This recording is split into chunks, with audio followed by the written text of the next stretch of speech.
Alors, le brisement, c'est de ça qu'on va parler. Qu'est-ce que c'est? Et comment est-ce que ça se manifeste? Et comment est-ce que dans la vie de tous les jours, dans la vie pratique, on peut vivre cela?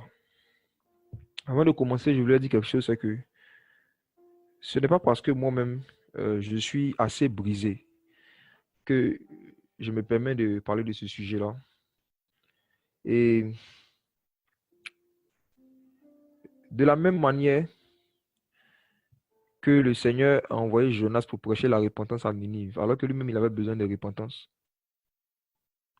De la même manière que le Seigneur passait par Paul pour guérir les malades, alors que lui-même, il avait une infirmité.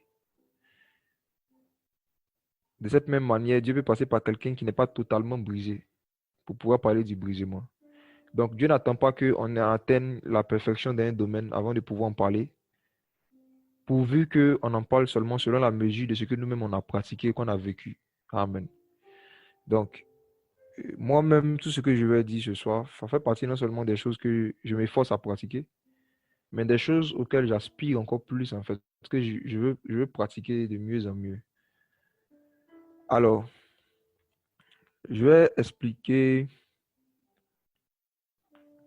deux songes que j'ai eus en 2016. Non, un en 2015 et un autre en 2016. Et à partir desquels j'ai commencé à être enseigné par le Seigneur sur ce sujet-là. Dans le premier songe, il y avait une course qui avait été organisée dans le monde entier, une course mondiale, une course. Et quand j'ai dit une course, c'est course à pied, quoi. Course à pied, qui avait été organisée. Mais la particularité de cette course à pied-là, c'est qu'il y avait des gens de toutes les races, de toutes les couleurs, de tous les âges. Il y avait des jeunes, des enfants, des vieux, des noirs, des blancs, des chinois, des africains. Il y avait toutes sortes de races. Et on courait. Et l'une des particularités encore de la course, la deuxième, c'est que il y avait beaucoup d'obstacles en fait à franchir. Il y avait des épreuves, il y avait des... Voilà, je vais m'expliquer au fur et à mesure. En tout cas, il y avait des choses qui jonchaient le chemin de la course. Et dans le songe avant la course, tous les coureurs avaient été prévenus. On nous avait demandé de nous entraîner. Ils avaient dit à tous les coureurs de s'entraîner. Ils avaient dit d'apprendre à nager, d'apprendre à faire du vélo, d'apprendre à sauter. En tout cas, ils avaient donné une série de choses que tous les coureurs devaient apprendre. Et il se trouvait qu'avant le jour de la course, il y en a qui avaient appris, il y a d'autres qui n'avaient pas appris, mais en tout cas, la course avait commencé. Et quand la course a commencé, lorsque tu arrives devant un obstacle, par exemple, à un moment, je me rappelle, on était arrivé devant l'eau, il fallait nager pour pouvoir continuer la course. Ceux qui n'avaient pas appris la natation étaient bloqués, ils ne pouvaient plus avancer. Ça veut dire que c'était une course, en fait, où c'était ce que tu as appris qui te permettait d'avancer, en fait. Et tout le monde avait eu la même opportunité d'apprendre les mêmes choses. Mais il y en a qui ont appris, il y a d'autres qui n'ont pas appris, qui ont négligé la connaissance.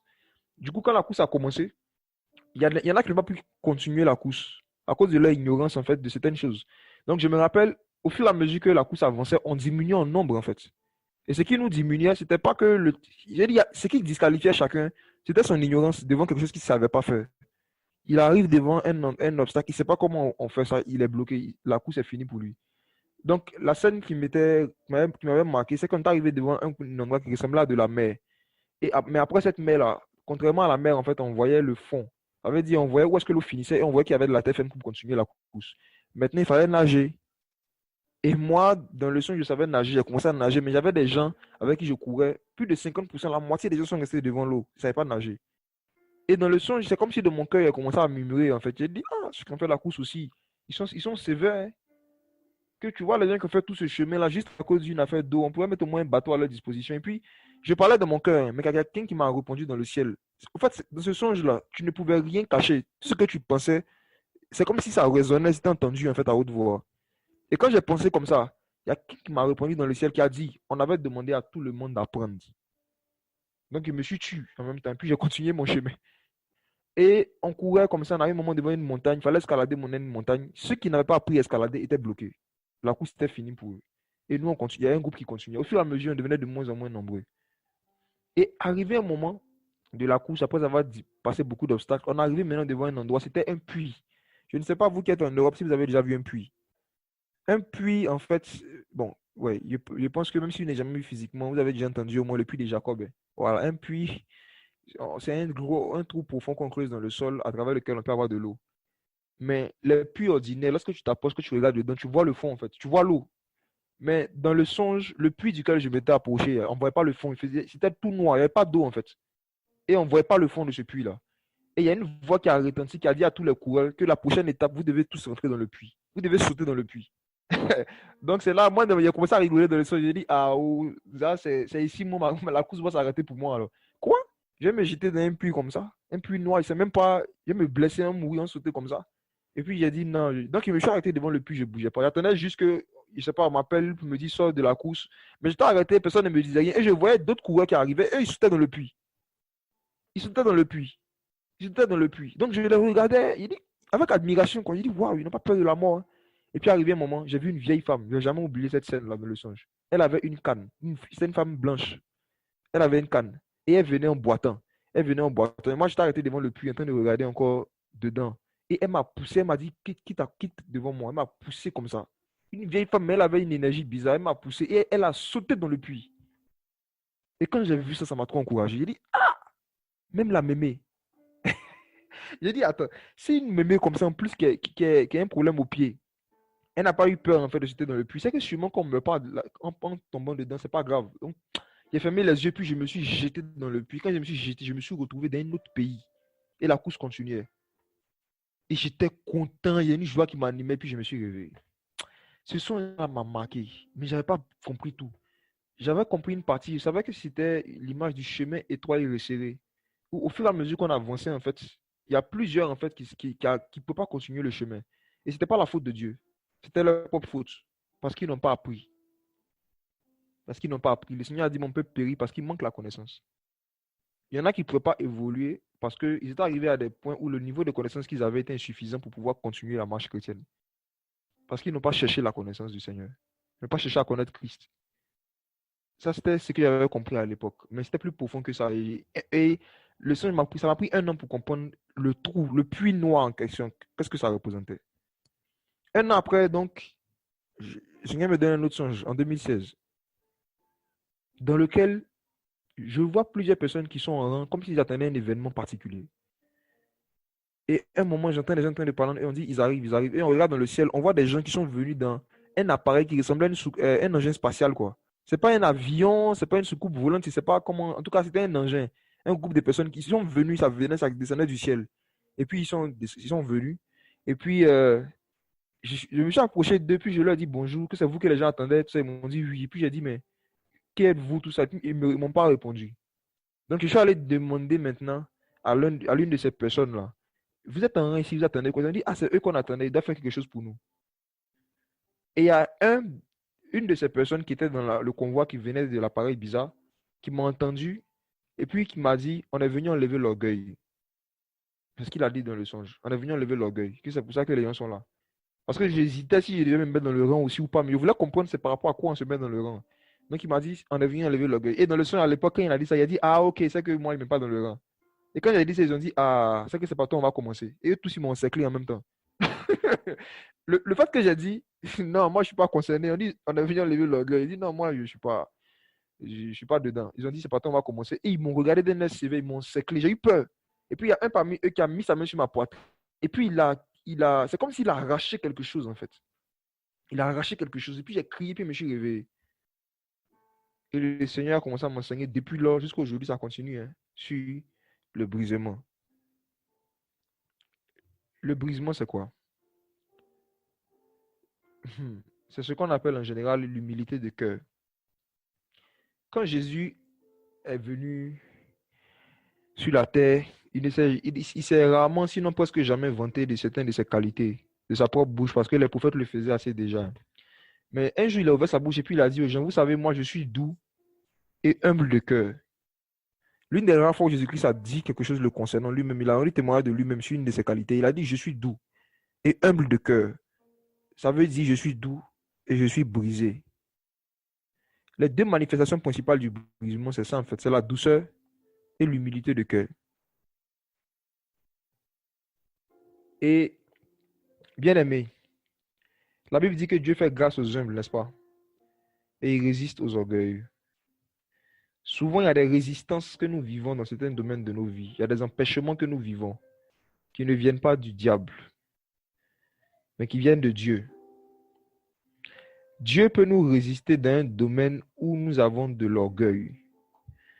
Et il est possible d'être orgueilleux dans un domaine et puis d'être très humble dans un autre domaine. Il est possible d'être humble dans un domaine et puis d'être orgueilleux dans un autre domaine. Donc, frère, ce sujet dont on va commencer à parler sur le brisement, c'est dans plusieurs domaines. On va parler du brisement concernant le domaine vestimentaire, concernant l'habillement, le brisement dans nos relations avec nos amis, dans les relations humaines, le brisement dans les relations amoureuses, le brisement dans la relation avec Dieu, dans l'intimité avec le Saint-Esprit, le brisement dans nos relations avec les frères et sœurs des membres du corps de Christ, le brisement dans nos relations avec nos ennemis et nos adversaires. Donc, on va voir en fait les manifestations du brisement dans différents domaines. Et ma prière, c'est que d'ici la fin, chacun se rende compte, chacun découvre en fait son niveau d'orgueil, son niveau d'humilité dans un domaine ou dans un autre en fait. On va lire Romains chapitre 8, verset 29. Commençons donc. Romains 8, verset 28 à 29.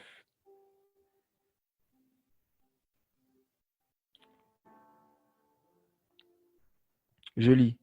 Or, nous savons que toute chose concourt au bien de ceux qui aiment Dieu, c'est-à-dire de ceux qui sont appelés selon son dessein.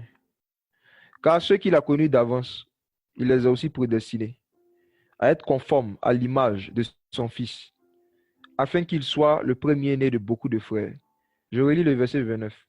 Ceux qu'il a connus d'avance, il les a aussi prédestinés à être conformes à l'image de son Fils, afin qu'il soit le premier-né de beaucoup de frères.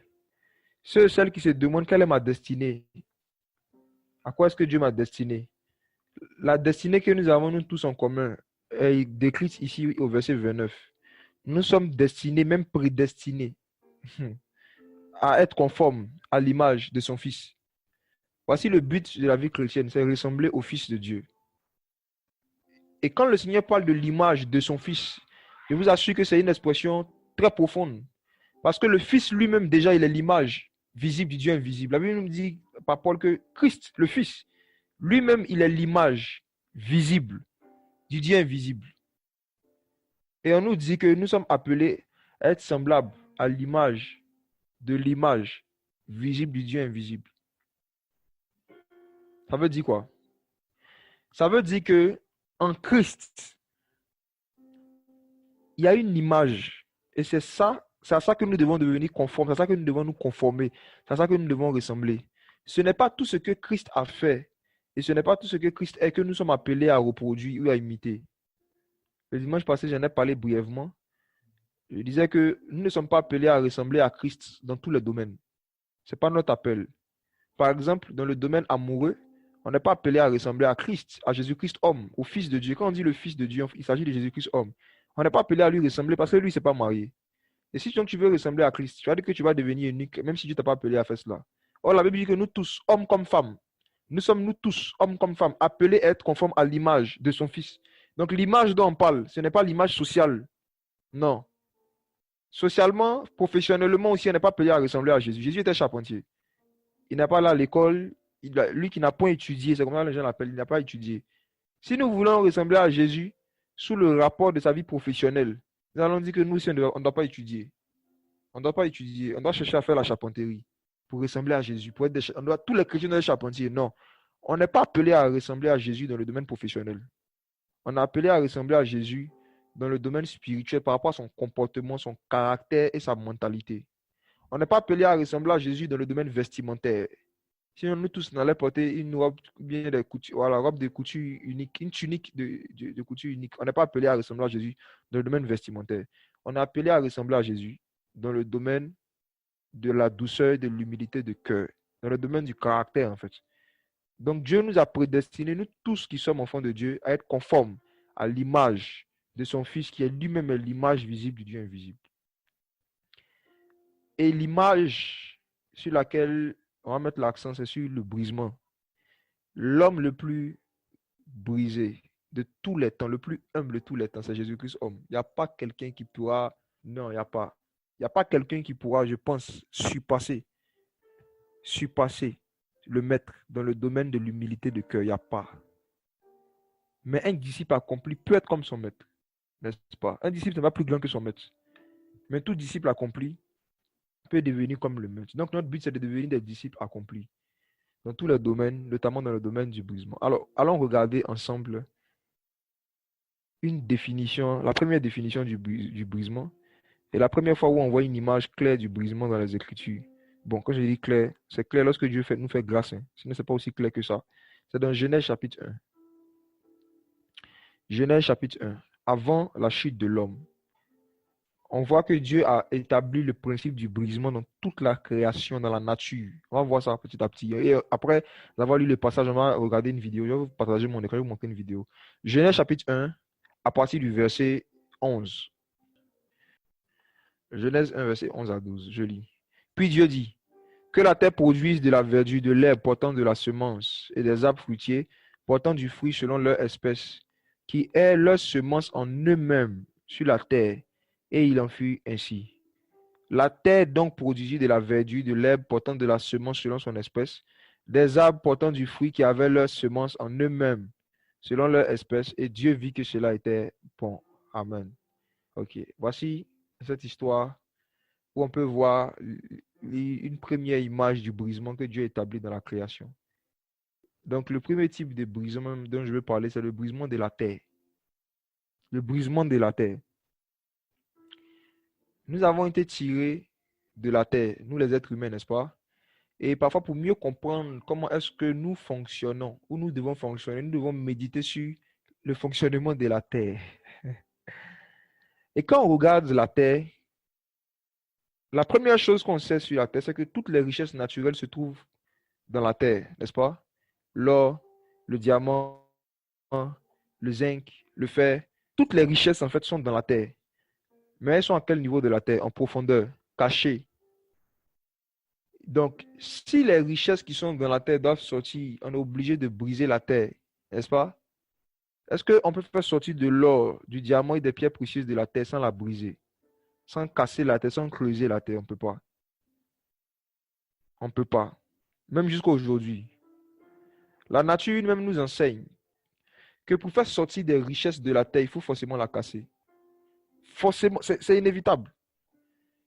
Donc, une terre qui dit, je veux que l'or qui est en moi sorte, je veux que le diamant qui est en moi sorte, mais je ne veux pas être brisé. C'est une terre qui fait rigoler. Ce n'est pas possible. C'est un principe que Dieu établit dans la création. Donc, ici, on voit que le Seigneur regarde la terre et puis il dit que la terre produise des herbes, que la terre produise des arbres. Et on va s'attarder un peu sur la production des arbres. Que la terre produise des arbres. Comment est-ce que la production des arbres s'est faite? Dieu a parlé. Et quand Dieu a parlé, les arbres sont sortis de la terre. Mes frères et sœurs, est-ce qu'un arbre qui porte du fruit peut sortir de la terre sans briser la terre? J'ai cherché une vidéo que j'aimerais vous partager, vous montrer. Pourquoi on voit un peu le processus? Comment est-ce que ce qui s'est passé dans Genèse 1, verset 11 et qui se passe jusqu'aujourd'hui, comment est-ce qu'une plante sort de terre en fait? Et le brisement de la terre est inévitable. Si la terre veut voir des fruits, c'est inévitable. Alors, on regarde. Je fais un partage d'écran. J'espère que jusque-là, vous me suivez bien. Vous entendez, hein? Je partage mon écran. Alors, on va regarder une vidéo dans laquelle on nous montre en détail, de manière au ralenti, je dirais, le brisement de la terre. Vous voyez mon écran? Alors, je vais mettre play et on va regarder ensemble. Je vais faire des commentaires au fur et à mesure. Là, on nous montre le processus en fait de la croissance. Lorsqu'on met une semence dans la terre, qu'est-ce qui se passe en fait? Qu'est-ce qui se passe? Donc, on voit que la particularité d'un arbre, c'est que l'arbre ne pousse pas d'abord vers le haut, il pousse vers le bas. N'est-ce pas? On ne peut pas être des disciples profonds et accomplis si on ne fait pas un peu de botanique. Vous voyez? Parce que le Seigneur a beaucoup utilisé des éléments de la nature pour comparer ses disciples. L'arbre grandit vers le bas. Ça montre que la croissance spirituelle, ce n'est pas d'abord quelque chose d'extérieur que les gens voient. Ça se passe d'abord dans le cœur. C'est vraiment spirituel, quoi. C'est quelque chose qui se passe dans le lieu secret, en fait. Quand quelqu'un grandit spirituellement, il grandit d'abord vers le bas. Il grandit dans l'humilité. La croissance spirituelle, c'est la croissance vers le bas. C'est la croissance vers le bas. Donc, plus quelqu'un cesse à baisser, plus il grandit spirituellement. Et le fait que quelqu'un cesse à baisser, ça montre même qu'il a grandi. Et vous voyez, après, quand l'arbre a fini de prendre racine, maintenant, on va venir un peu derrière, on va aller pas à pas. Pour que l'arbre sorte de terre, l'arbre est obligé de fendre la terre. C'est obligé. On ne peut pas éviter cela. On ne peut pas éviter cela. Et nous qui sommes en Christ aujourd'hui, nous sommes des arbres, mais qui est notre terre? Nous sommes fondés en qui? En Jésus. On est fondé en Christ, c'est lui qui est notre terre. C'est pour cela que pour notre croissance spirituelle, forcément, Christ devait être brisé. Pour que nous puissions sortir de Christ, il fallait forcément que son côté soit percé. Il fallait qu'il y ait une déchirure, une ouverture quelque part, en fait. C'est inévitable. Souvenez-vous de l'apôtre Paul qui parlait de la croissance spirituelle des chrétiens de Galates. Il dit, oh Galates, pour qui j'éprouve encore les douleurs de l'enfantement, jusqu'à ce que Christ soit formé en vous. Donc, il a éprouvé les douleurs de l'enfantement déjà pour que ces âmes-là naissent de nouveau. Mais après la nouvelle naissance, il devait encore éprouver les douleurs de l'enfantement pour qu'ils grandissent. Tout le monde veut évangéliser, mais personne ne veut s'occuper des nouveaux convertis. Oui, parce qu'il y a des douleurs de l'enfantement, il y a des brisements qui sont attachés en fait au fait de supporter la croissance de quelqu'un. Et on voit ça ici dans l'image de la plante qui brise la terre pour pouvoir grandir. Alors, on voit cette image-là ici, l'arbre qui sort de la terre et ensuite il devient une plante qui commence à porter des fruits. Il y a eu d'abord une relation personnelle que la semence a tissée avec la terre dans le secret d'abord. Et après, la plante maintenant est sortie. Donc, c'est un peu une représentation un peu plus visible de Genèse 1. C'est ce qui s'est passé en fait. La terre a été brisée. Donc, on voit que Dieu a établi ce principe-là dans la nature depuis le commencement. Maintenant, ce principe du brisement, c'est étonnant, mais c'est établi dans tous les domaines de la vie. Je vais prendre d'abord dans le domaine scolaire. Accepter le brisement, c'est le fait d'accepter de souffrir pour être heureux. Celui qui veut être heureux doit accepter de souffrir pendant un temps. Celui qui veut être en joie doit accepter de souffrir pendant un temps. Et on voit ce principe-là dans le domaine scolaire. Frères et sœurs, est-ce qu'un enfant qui doit se réveiller chaque matin tôt pour aller s'asseoir dans une salle de classe pour rentrer le soir, après étudier, faire des exercices à rendre pendant 7 ans, il n'y a pas une forme de souffrance là-dedans? Qui a souffert à l'école primaire comme moi un peu quand même? Les exercices à rendre, les examens. Qui reconnaît qu'il a souffert à l'école primaire? Examen, exercice à rendre. Mais on a accepté de souffrir. Qu'est-ce qui nous motivait, malgré les souffrances qu'il y avait à l'école, de continuer de partir à l'école? On faisait ça pour être heureux. Le principe d'accepter de souffrir pour être heureux. Je vais donner des exemples, on va se rendre compte que c'est partout en fait. On a toujours fait ça. On accepte de souffrir, pourquoi? Parce que tu sais que si tu dis que tu ne vas pas à l'école, tu ne seras pas heureux à la maison. Tes parents vont te créer des problèmes. Tu ne peux pas venir voir tes parents à l'école primaire pour leur dire je ne vais pas aller à l'école. Si tu veux être heureux avec tes parents, tu dois accepter d'être malheureux un peu à l'école. Et on a accepté ça. C'est ça le brisement. On a accepté de souffrir pour être heureux dans un autre domaine. Même si on n'était pas heureux à l'école, au moins, le fait qu'on pouvait venir à la maison avec des bonnes notes, ça rendait nos parents heureux. Donc, on acceptait de souffrir pour rendre des gens heureux. Il y a eu un temps dans ma vie, quand j'étais au collège surtout, où je partais à l'école, pas parce que j'aimais l'école, mais pour faire plaisir à mes parents. Parce que lorsque tu n'avais pas la moyenne, quand tu avais la moyenne, ça les rendait heureux. Et quand tu n'avais pas la moyenne, c'était des histoires. Donc, j'acceptais de souffrir. J'acceptais de faire des exercices, de bosser, de me lever tôt, de me fourrer alors que je n'aime pas me fourrer, tout ça, pour rendre mes parents heureux. Qui arrivé un moment dans sa vie aussi est parti à l'école pour rendre ses parents heureux, pour la joie de ses parents, qui n'était pas forcément en train de faire une filière qu'il aimait, mais qui acceptait de souffrir pour rendre quelqu'un heureux. À qui ça arrivé? Donc, on se rend compte que le principe d'accepter de souffrir pour être heureux est posé dans le domaine éducatif. Maintenant, lorsqu'on devient beaucoup plus conscient, je pense par exemple par rapport au bac, pour ceux qui ont déjà passé le bac, qui n'a pas souffert dans la préparation de son bac en termes de stress, en termes de devoirs, d'exercices à faire, en termes de nuit entrecoupées, surtout à l'approche de l'examen. Mais on a accepté cette souffrance-là. Pourquoi? En échange de la joie qui nous était réservée. À cause du diplôme, à cause du bac, quand on voyait des gens qui ont leur bac, la manière dont ils font malin au quartier, quand on voit les gens qui ont leur bac, la manière dont on a l'impression qu'il ne souffre plus. On dit non, on va accepter de souffrir pour être heureux demain. Donc même quand on passait le bac, on a accepté le brisement qui était rattaché au bac. On a accepté les souffrances qui étaient rattachées au bac. Mais on n'a pas souffert dans le vide. On a souffert en échange de la joie qui nous était réservée. Et frères et sœurs, le motif pour lequel Christ a accepté de souffrir pour nous, il n'a pas souffert en vain.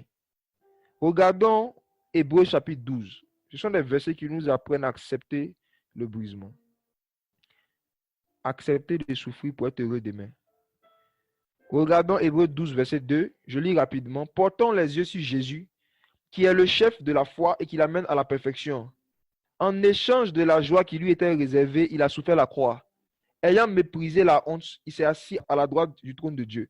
La Bible nous dit que Jésus a souffert la croix en échange de la joie qui lui était réservée.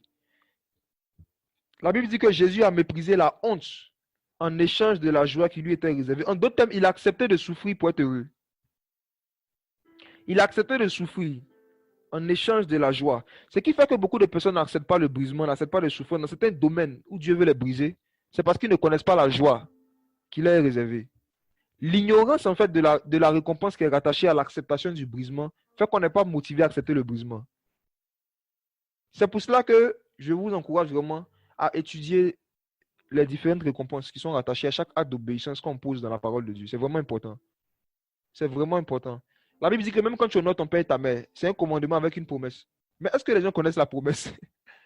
La Bible dit que quand on honore son père et sa mère, il y a une promesse, il y a une récompense, il y a une joie qui t'est réservée. Il y a une récompense qui est rattachée à ça. Et quand tu connais la récompense, tu es prêt à mépriser la honte. Tu es prêt à accepter la croix. Tu es prêt à accepter de souffrir en échange de la joie qui t'est réservée.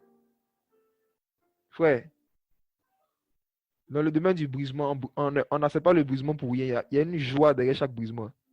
Et il faut accepter de souffrir pour être heureux. Il faut accepter de souffrir pour avoir cette joie-là. Dans le domaine où Dieu veut t'imposer cette souffrance. C'est ce qu'on voit avant la chute de l'homme. Et retournons encore dans Genèse chapitre 1, on va voir encore une deuxième vérité sur la terre et qui nous concerne nous, parce que nous sommes tirés de la poussière de la terre. Je lis Genèse 1, verset 11. Genèse 1, verset 11, Dieu dit que la terre produise de la verdure, de l'herbe portant de la semence, des arbres fruitiers portant du fruit selon leur espèce, et qui est leur semence en eux-mêmes sur la terre. Qui est leur semence en eux-mêmes sur la terre. Ceux qui ont une Bible physique, un marqueur, soulignez cela, et vous allez méditer dessus profondément après. La Bible dit que même les arbres physiques que Dieu a créés, l'une des particularités de ces arbres, c'est que ces arbres portent en eux-mêmes leur semence. En eux-mêmes. Chaque arbre porte en lui-même sa semence. Voyez? Donc si la Bible dit dans Somme 1, je reviens encore dessus, que nous sommes comme des arbres plantés près d'un courant d'eau, ça veut dire quoi? Notre semence est en nous-mêmes. Si tu écoutes ce message, que tu as l'Esprit de Dieu, sache que plus de 98% des choses dont tu as besoin pour porter du fruit ne sont pas dans le ciel. Ça y est en toi-même. La plupart des choses dont nous avons besoin pour être des bons arbres, ça y est en nous-mêmes. Pour être des bons chrétiens, des bons enfants de Dieu, ça y est en nous-mêmes.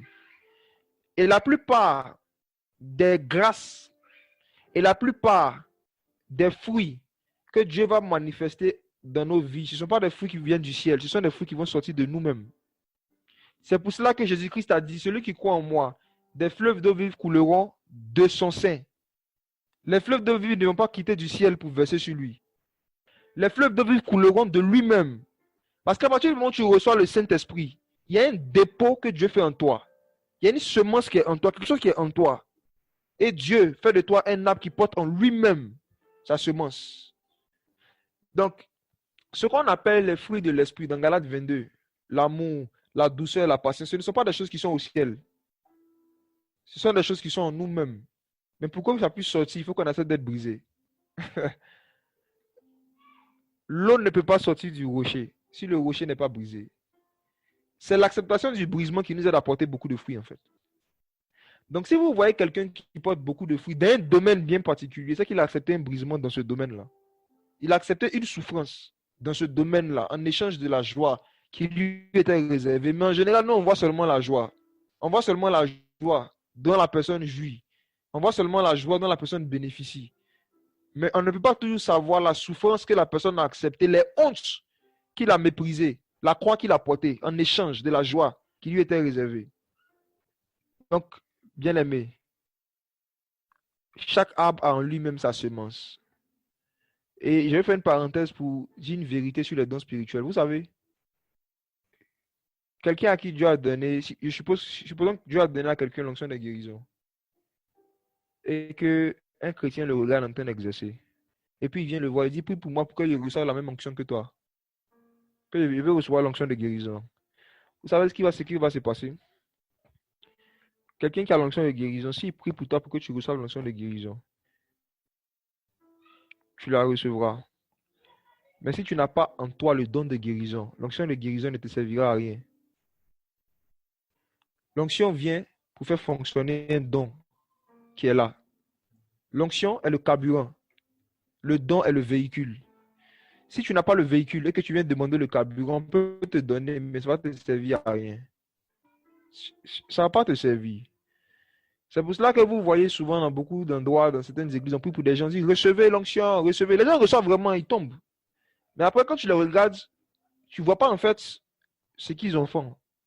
Parce que l'onction, elle seule, n'a jamais été la seule chose que quelqu'un a pour pouvoir porter du fruit dans un domaine. L'onction, c'est une substance liquide, c'est un carburant, c'est de l'eau, c'est comme du feu, comme une lave de feu. Donc, si tu n'as pas en toi-même le don de guérison et que tu cherches l'onction de guérison, ça ne va pas te servir à grand-chose. Or, un homme peut te transférer l'onction, mais ne peut pas te transférer son don. Tout don parfait vient du Père. Tout don parfait vient du Père. Un homme ne peut pas décider, bon, moi je vais te donner le don de guérison. Il ne peut pas. Il ne peut pas. Il ne peut pas. Donc, c'est pour cela.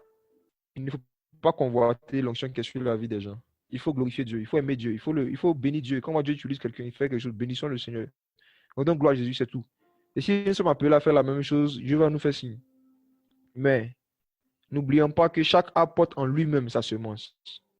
Lorsqu'on verse de l'eau sur une terre, s'il n'y avait pas la graine à l'intérieur déjà, il n'y a pas de fruit qui va sortir. Ce n'est pas la pluie en fait qui fait sortir les fruits, non. Ce n'est pas la pluie. C'est la pluie qui vient trouver une semence qui est dans la terre, qui est déjà là en fait. Ok, c'était une parenthèse. Donc, on avance et on va voir dans la vie d'Adam, si Adam aussi était un arbre qui portait en lui-même sa semence.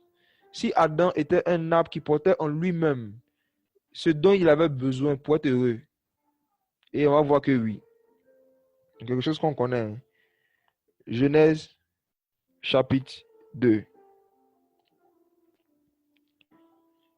Verset 18. Genèse chapitre 2, le verset 18. Je lis. Dieu dit, il n'est pas bon que l'homme soit seul. Je lui ferai une aide semblable.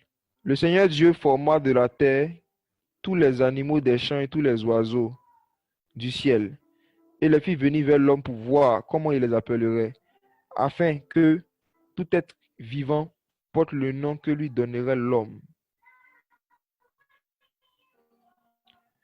Maintenant, verset 21. Dieu fit tomber un profond sommeil sur l'homme qui s'endormit. Il prit une de ses côtes ou un coin de ses côtés et referma la chair à sa place. Le Seigneur Dieu forma une femme de la côte qu'il avait prise de l'homme et il l'emmena vers l'homme. Bien-aimé, voici une histoire qui montre encore que Adam était véritablement un arbre qui portait en lui-même sa semence. Portait en lui-même sa semence. Adam se sentait seul, malgré que Dieu était là. Et cette histoire prouve qu'il y a un moment de la vie où la présence de Dieu n'est plus suffisante pour qu'un homme soit heureux. Il faut aussi la présence d'une femme qui craint Dieu. Donc, malgré que Dieu était là, il se sentait seul. Et donc, il a décidé, Dieu, de pouvoir lui donner une aide semblable, une aide qui soit son vis-à-vis. Et qu'est-ce que Dieu fait? Dieu a décidé de briser Adam. Ève n'est pas venue du ciel. Elle n'est pas quittée de la poussière de la terre. Elle n'est pas sortie d'un arbre. Ève est sortie d'Adam. Ève était en Adam. Adam était un arbre qui portait en lui-même sa semence. Et pour pouvoir faire sortir ce qui était en lui, Dieu a dû le briser. Permettez que maintenant, on parle des différentes manifestations du brisement dans la vie de l'homme, dans la vie d'un être humain. Ici, le type de brisement qu'on voit, c'est le brisement par l'immobilité. Le fait que Dieu te brise en t'empêchant de faire tout ce que tu sais faire. Adam était là et puis soudainement, il a eu un profond sommeil qui est tombé sur lui. Il n'a pas dormi de sa propre volonté, mais il a dormi par la puissance du Saint-Esprit. Et lorsque tu dors, tu ne peux pas bouger, tu ne peux pas marcher, tu es immobile. Lorsque tu dors, tu ne peux pas savoir tout ce qui se passe autour de toi. Et lorsque tu dors, tu ne peux pas vaquer à toutes tes occupations comme tu veux. Et là, on se rend compte que Dieu lui-même, il a provoqué un sommeil dans la vie de son fils parce qu'il voulait faire sortir quelque chose de lui. Et c'était une forme de brisement. Et dans la marche chrétienne, dans l'intimité avec Christ, Dieu fait ça souvent. Il peut arriver un moment dans la marche avec le Seigneur où le Seigneur fait tomber sur toi un profond sommeil et tu n'arrives plus à prier comme avant. Tu n'arrives plus à jeûner comme avant. Tu n'arrives plus à aller évangéliser comme avant. Alors que tu n'es pas dans le péché. Alors que ton cœur brûle toujours d'amour pour Dieu. Tu n'arrives plus à prier les mêmes heures comme tu priais auparavant. Et l'une des choses qui explique ces choses, parfois c'est le péché simplement. Parfois c'est la lourdeur qui s'est installée. Mais il y a un troisième cas aussi qui peut justifier le fait que quelqu'un est endormi. Parfois c'est le brisement. Il peut arriver un moment dans l'intimité avec le Seigneur où tu arrives tellement à faire les œuvres, tu arrives tellement à prier, tu arrives tellement à jeûner, tu arrives tellement à méditer la parole et que Dieu voit que tu penses que c'est ça qui est le fondement de ta relation avec lui. Et que tu oublies que tu as été sauvé par grâce, indépendamment de tes œuvres. Et que tu penses qu'il y a des choses que tu vis avec Dieu qui ne dépendent que de tes œuvres.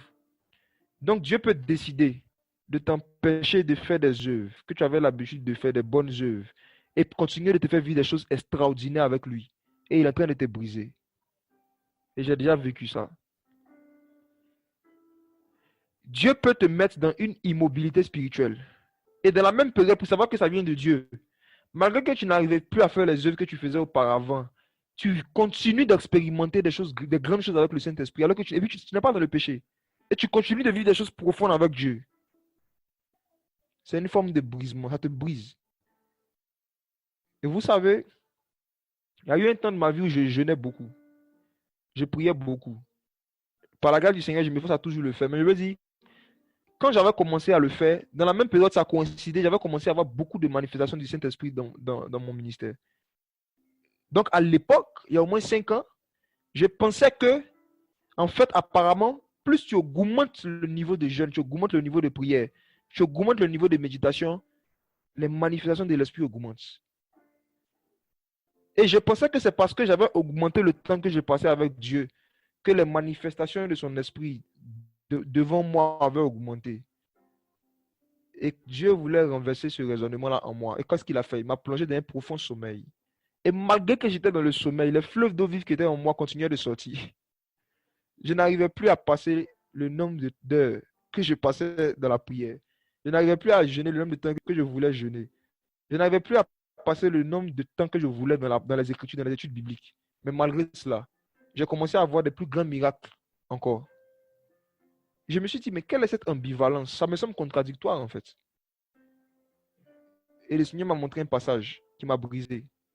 Et qui a fait que j'ai compris qu'en fait, les manifestations de la puissance de Dieu, là, la source des manifestations de sa puissance, c'est la croix de Christ. C'est le sang de Jésus. Pas mon sang, le sang de Jésus. Et regardons le passage. Actes chapitre 3. Pierre et Jean, ceux qui ne connaissent pas, vous pouvez lire après. Hein. Ils ont prié pour un boiteux qui était à la porte du temple. Il a commencé à marcher. Il y a eu un miracle en fait. Et les gens ont commencé à les regarder. Regardons le verset 12. Regardons les propos d'un homme brisé. Pierre, voyant cela, dit au peuple, hommes israélites, pourquoi vous étonnez-vous de cela? Ou pourquoi avez-vous les regards fixés sur nous, comme si c'était par notre puissance, ou par notre piété, que nous avons fait marcher cet homme? Le Dieu d'Abraham, d'Isaac et de Jacob, le Dieu de nos pères, a glorifié son fils Jésus, que vous avez livré et régné devant Pilate, quoiqu'il jugeât qu'il devait être relâché. Verset 16.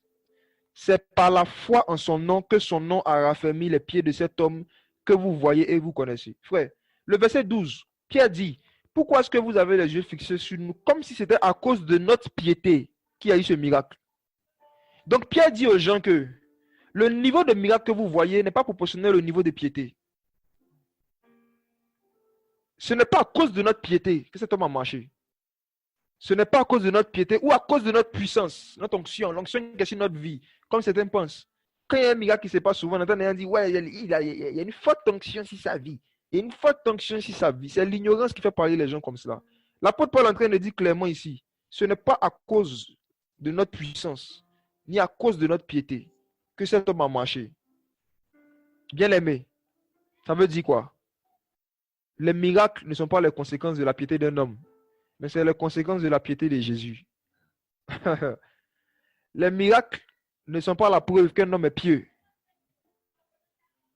Les miracles ne sont pas la preuve de la piété d'un homme. Le miracle, c'est la preuve que Jésus est pieux. La Bible dit que c'est lui qui, pendant les jours de sa chair, a prié avec des grands cris et des larmes à celui qui pouvait le délivrer de la mort, et il était exaucé à cause de sa piété. Et c'est sa piété qui nous a racheté, qui nous a sanctifiés. Donc, lorsque nous mettons notre foi en son nom, Pierre dit, c'est la foi en son nom qui a raffermi les jambes de ce monsieur. Il n'a pas dit c'est ma vie de prière, c'est ma vie de jeûne. Ça veut dire quoi? Le Seigneur peut te pousser à jeûner, prier, méditer régulièrement. Et c'est ce qu'il veut pour nous tous. Il veut qu'on le fasse beaucoup même. Mais le but, c'est pas à cause de l'onction. C'est pas à cause de l'onction. Car on peut ne pas avoir tout ça et manifester l'onction du Seigneur. Je connais beaucoup de gens qui n'ont pas de vie de prière, de vie de jeûne. Mais à chaque fois qu'ils sont quelque part, leur don spirituel se manifeste. Mais ces gens-là sont en danger. La Bible dit que le motif pour lequel on doit prier, jeûner, méditer la parole, c'est quoi? C'est pour communier avec le Père. C'est pour notre intimité nous-mêmes avec le Seigneur. C'est pour connaître Dieu. Pour savoir qui est Dieu. Et quand tu manques de prière, quand tu manques de jeûne, quand tu manques de méditation, tu manques de connaissance de Dieu. Et quand tu manques de connaissance de Dieu, même quand Dieu te quitte, tu ne sais pas. Souvenez-vous de Samson. Dieu faisait des miracles par ses mains, mais il n'était pas pieux. Dieu utilisait Samson pour tuer les Philistins, mais Samson n'était pas pieux, il couchait avec les prostituées. Ce n'est pas à cause de sa piété qu'il avait des miracles, mais son manque de piété a fait que le jour où Dieu l'a quitté, il ne savait pas. La Bible dit que l'Éternel l'avait quitté, mais il ne savait pas. On dit que les Philistins venaient l'attaquer. On avait déjà coupé ses cheveux, il était devenu tellement insensible. Il ne savait même pas qu'il avait coupé ses cheveux. Le manque de communion avec Dieu nous rend insensibles à la présence de Dieu et à la présence des démons qui nous attaquent. Samson était attaqué, mais il était devenu tellement charnel. Tellement il n'avait pas de vie de consécration, il n'avait pas la consécration derrière. Il ne pouvait pas discerner que Dalila était une ennemie, ce n'était pas une femme avec qui il devait avoir une relation. Malgré qu'elle a trompé plusieurs fois, il lui a posé des questions, il a donné, ils sont venus l'attraper. Mais c'est comme s'il était envoûté en fait. C'est ce que le manque de prière, le manque de jeûne fait. C'est vrai que tu n'as pas de discernement, mais tes dons se manifestent. Et c'est très dangereux. Tu n'as pas de discernement, mais tes dons se manifestent. Donc le but pour lequel le Seigneur nous dit de prier, jeûner, méditer régulièrement, c'est pour qu'on puisse garder notre sensibilité à la présence de Dieu et à la présence de nos ennemis. Pour qu'on ait le discernement des esprits. Mais bien aimé, je ne vous souhaite pas d'avoir un ministère comme celui de Samson, où tu n'as pas de relation personnelle avec Dieu. Tu n'as pas une vie de prière, de méditation, de jeûne régulière. Mais à chaque fois qu'il y a des besoins dehors, Dieu t'utilise. Frères et sœurs, Dieu utilise tout le monde. Souvenez-vous que Dieu a utilisé Satan pour purifier Job. Souvenez-vous que Dieu a utilisé un ange de Satan pour donner une écharpe à Paul. Souvenez-vous que Dieu avait envoyé un esprit de mensonge dans la bouche des prophètes au temps de Michée. Dieu a utilisé un démon. Donc le fait que Dieu utilise tes dons n'est pas la preuve que tu es en parfaite communion avec le Seigneur. La manifestation des dons qui sont en toi peut parfois fausser ton discernement si l'état réel de ta vie de piété. Lorsque tu as une vie de piété, Tu as une vie de méditation, de jeûne et de prière. Et tu t'organises pour cela. Mais si Dieu veut te briser, il peut t'empêcher de le faire. Mais tout en continuant de t'utiliser alors que tu n'es pas dans le péché. Mais au moins, il y a le désir. Dieu voit que tu veux le faire. Mais tu sens qu'il y a un sommeil qui vient sur toi. Et malgré cela, Ève sort. Malgré que tu dors, Ève sort. C'est que c'est Dieu qui est en train de te briser. Tu as l'intention de communier avec ton Dieu. Mais il y a un ensemble de circonstances qui t'empêchent. Et malgré cela, Ève sort. Ça peut être parfois Dieu qui te brise. Pour te rappeler que ma grâce te suffit. Et que tout ce qui se manifeste, on appelle ça la grâce. La faveur imméritée. La grâce. Dans ce domaine-là. Voici un peu comment est-ce que le brisement peut se manifester. Donc j'aimerais encourager quelqu'un qui ne vit pas dans le péché, qui n'est pas dans la distraction, qui a une forte envie de communion avec Dieu, mais qui depuis un moment a l'impression qu'il a des empêchements, il a des lourdeurs. Mais malgré cela, Dieu t'enseigne beaucoup dans cette période-là. Malgré cela, Dieu te parle par des songes, par des visions. Dieu se révèle à toi, Dieu te visite. Malgré cela, Dieu est en train de te briser, en train de te rappeler que tu vois, je peux me révéler à toi indépendamment de tes œuvres, mais je veux que tu apprennes à pratiquer les œuvres, que tu apprennes à me craindre. C'est tout. Le brisement d'Adam et Ève est sorti. Ils ont dû déchirer sa chair. Ils ont dû ouvrir sa chair pour faire sortir sa semence, la femme. Et depuis lors, effectivement, dans l'humanité, la femme, c'est elle qui porte la semence maintenant de l'homme. Lorsqu'une femme est enceinte, elle doit accepter de souffrir pour être heureuse. Pendant tout le temps de la période de grossesse, entre 8 et 9 mois, la femme souffre, les pieds qui enflent, les salivations bizarres, les insomnies parfois, les maux de dos, les envies de manger des choses bizarres à des heures bizarres. La femme enceinte, souvent, a ses raisons que la raison ignore. Elle peut se lever et elle a envie de manger quelque chose à 2 heures du matin dans un restaurant qui ouvre seulement à partir de 6 heures et elle souffre. Et personne ne la comprend. Elle veut manger quelque chose à 1 heure du matin mais qui ne se vend qu'à partir de 10 heures et elle souffre. Mais elle accepte de souffrir. Pourquoi? Pour être heureuse. Pour pouvoir expérimenter la joie de l'enfantement, elle doit accepter la souffrance de la grossesse. Le brisement. La femme porte la semence. Mais elle doit attendre que la semence atteigne une certaine maturité. Mais en attendant, elle souffre. Et elle doit accepter la souffrance pour être heureuse. Le brisement. Donc, on voit que le principe du brisement est même présent dans le principe de la natalité humaine. Accepter de souffrir pour être heureux. Et une femme qui dit, je souffre trop, elle a 3 mois, 4 mois, elle dit, je souffre trop, mon bébé me fatigue. Je souffre trop, Seigneur, enlève cet enfant. Enlève cet enfant. Si jamais Dieu les os, elle va tuer sa semence. Mais pourtant, elle va dire, Seigneur, je veux connaître la joie de l'enfantement. Mais le Seigneur va lui dire, mais tu n'as pas accepté de souffrir, tu veux être en joie. Le brisement. Tout ce que Dieu a mis en toi, pour que ça puisse arriver à maturité, il y a des souffrances qui sont rattachées à ça. Tous les talents, tous les dons, tous les projets, toutes les visions que Dieu nous donne, avant que ces visions-là, ces projets arrivent à une certaine maturité, c'est comme une grossesse. On doit accepter de souffrir, d'abord même pendant le temps où la vision est en train de maturer. Et même quand on sera maintenant même sur le point de commencer la vision, il faut s'attendre à souffrir. Il faut s'attendre à souffrir. Vous qui voulez commencer les œuvres que Dieu vous a mis à cœur, soyez conscient qu'il y a un brisement qui est rattaché à cela. Et on va voir comment est-ce que le brisement se manifeste. D'autres manifestations, à travers l'adversité, à travers les calomnies, les diffamations. Et frères et sœurs, on le sait, hein, que tu sois païen, que tu sois chrétien, tu as souffert forcément si tu es un être humain. La souffrance fait partie de la vie sur terre. Les musulmans souffrent, les chrétiens souffrent, les bouddhistes souffrent, les païens souffrent, les prostituées souffrent, les prophétesses souffrent. Il n'y a pas quelqu'un qui ne souffre pas. Tout le monde souffre pour une raison, pour une autre. Mais la grâce que nous avons en Christ, c'est que Dieu nous donne l'opportunité de souffrir pour la bonne cause.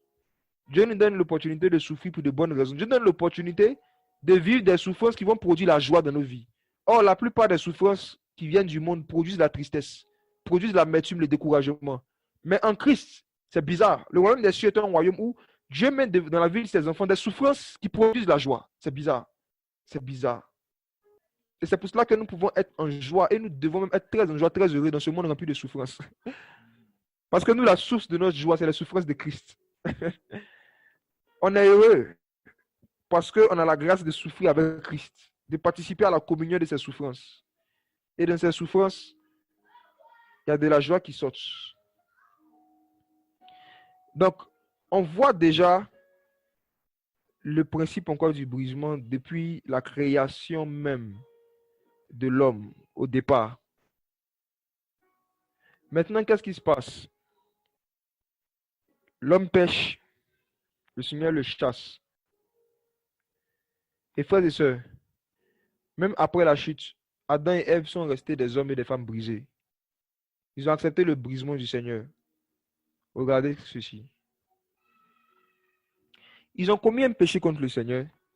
Donc, Dieu qui est leur Père a le droit légal de les chasser, n'est-ce pas? Il a le droit légal de leur dire sortez du jardin. C'est son droit. Dieu est amour. Mais dans son amour, il a le droit aussi de te chasser. Et malgré que Dieu les chasse, on voit après que Adam et Ève continuent de prier Dieu. Dans Genèse chapitre 4. Vous connaissez combien d'enfants qui sont chassés de la maison par leurs parents, mais malgré ça, qui continuent de les appeler, continuent de les aimer. Malgré que Adam et Ève ont été chassés par Dieu, ils ont continué d'aimer Dieu. Ça veut dire qu'ils ont accepté le brisement. Et Dieu aime ça. Et c'est pour cela que Dieu leur a donné des bons enfants, de beaux enfants. Caïn, à la base, il n'est pas né fils du diable, il est devenu enfant du diable. Parce que s'il était enfant du diable, Dieu n'allait pas venir le voir pour lui dire que le péché se couche à ta porte, ses désirs se portent vers toi, mais toi domine sur lui. On voit que Dieu donne seulement la capacité de dominer sur le péché à ses enfants. Les enfants du diable, c'est ceux qui sont dominés par le péché.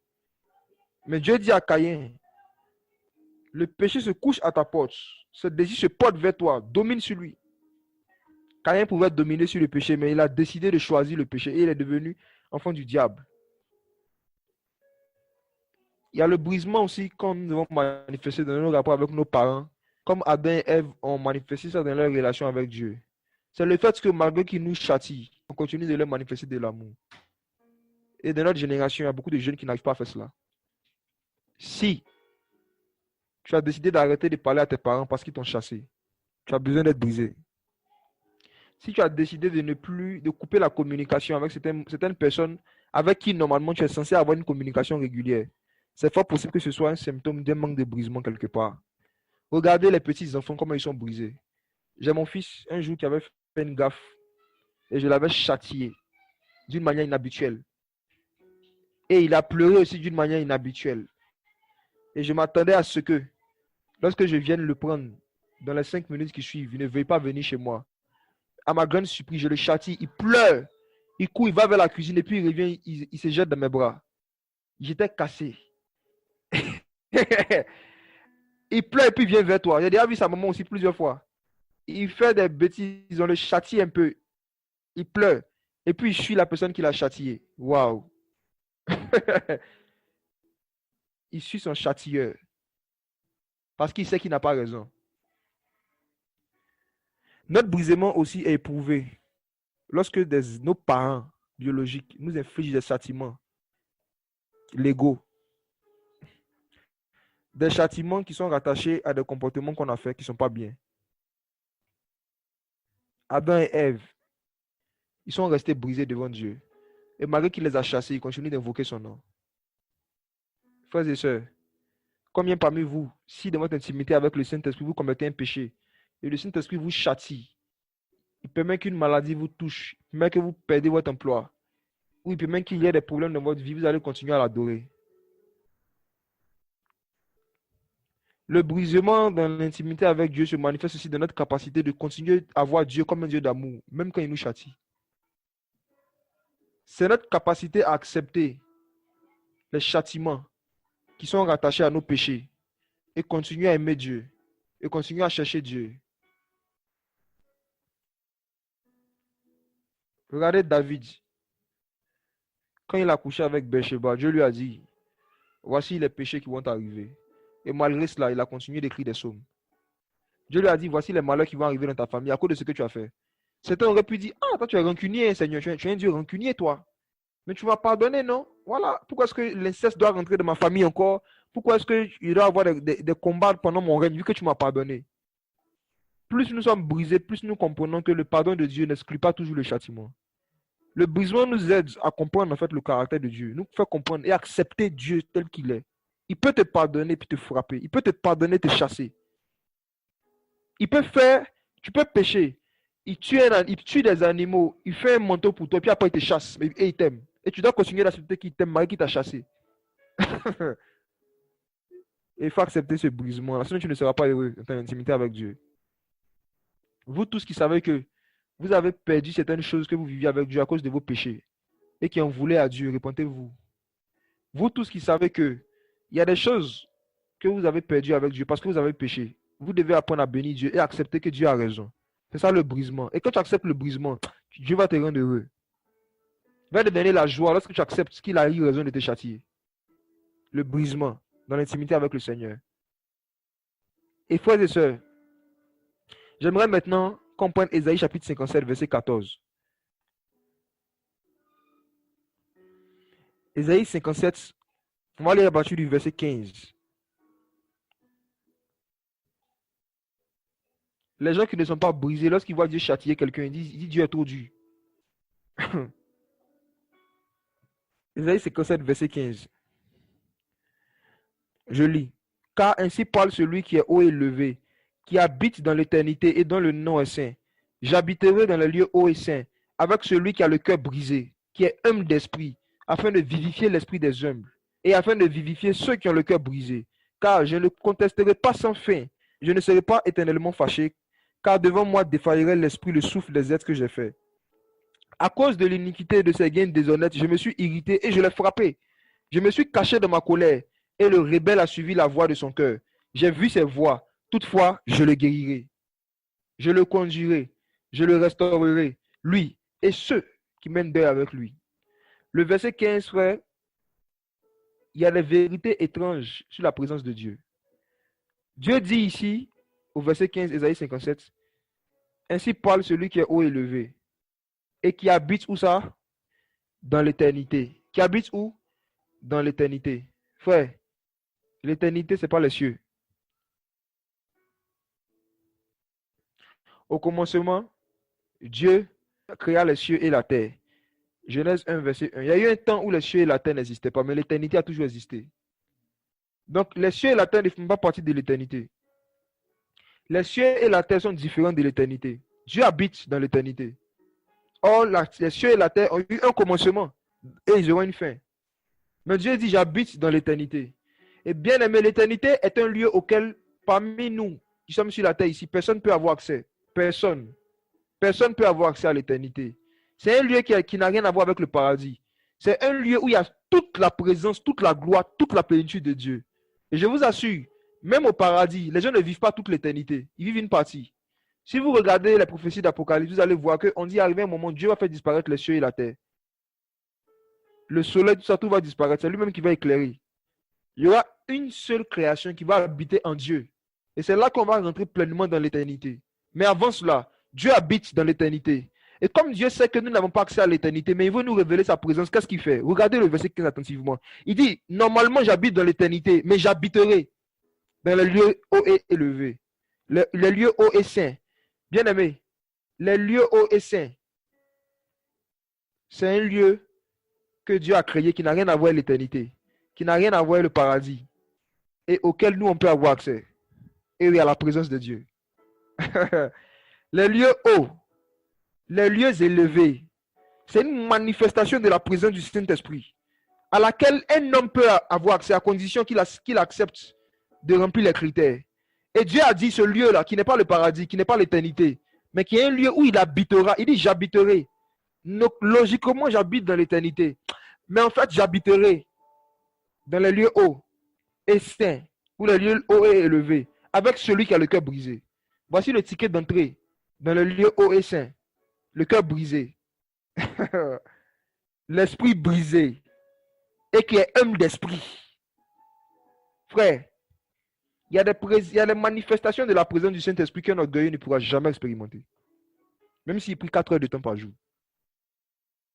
Il y a des manifestations de la présence du Saint-Esprit qu'un orgueilleux ne peut jamais voir dans son ministère.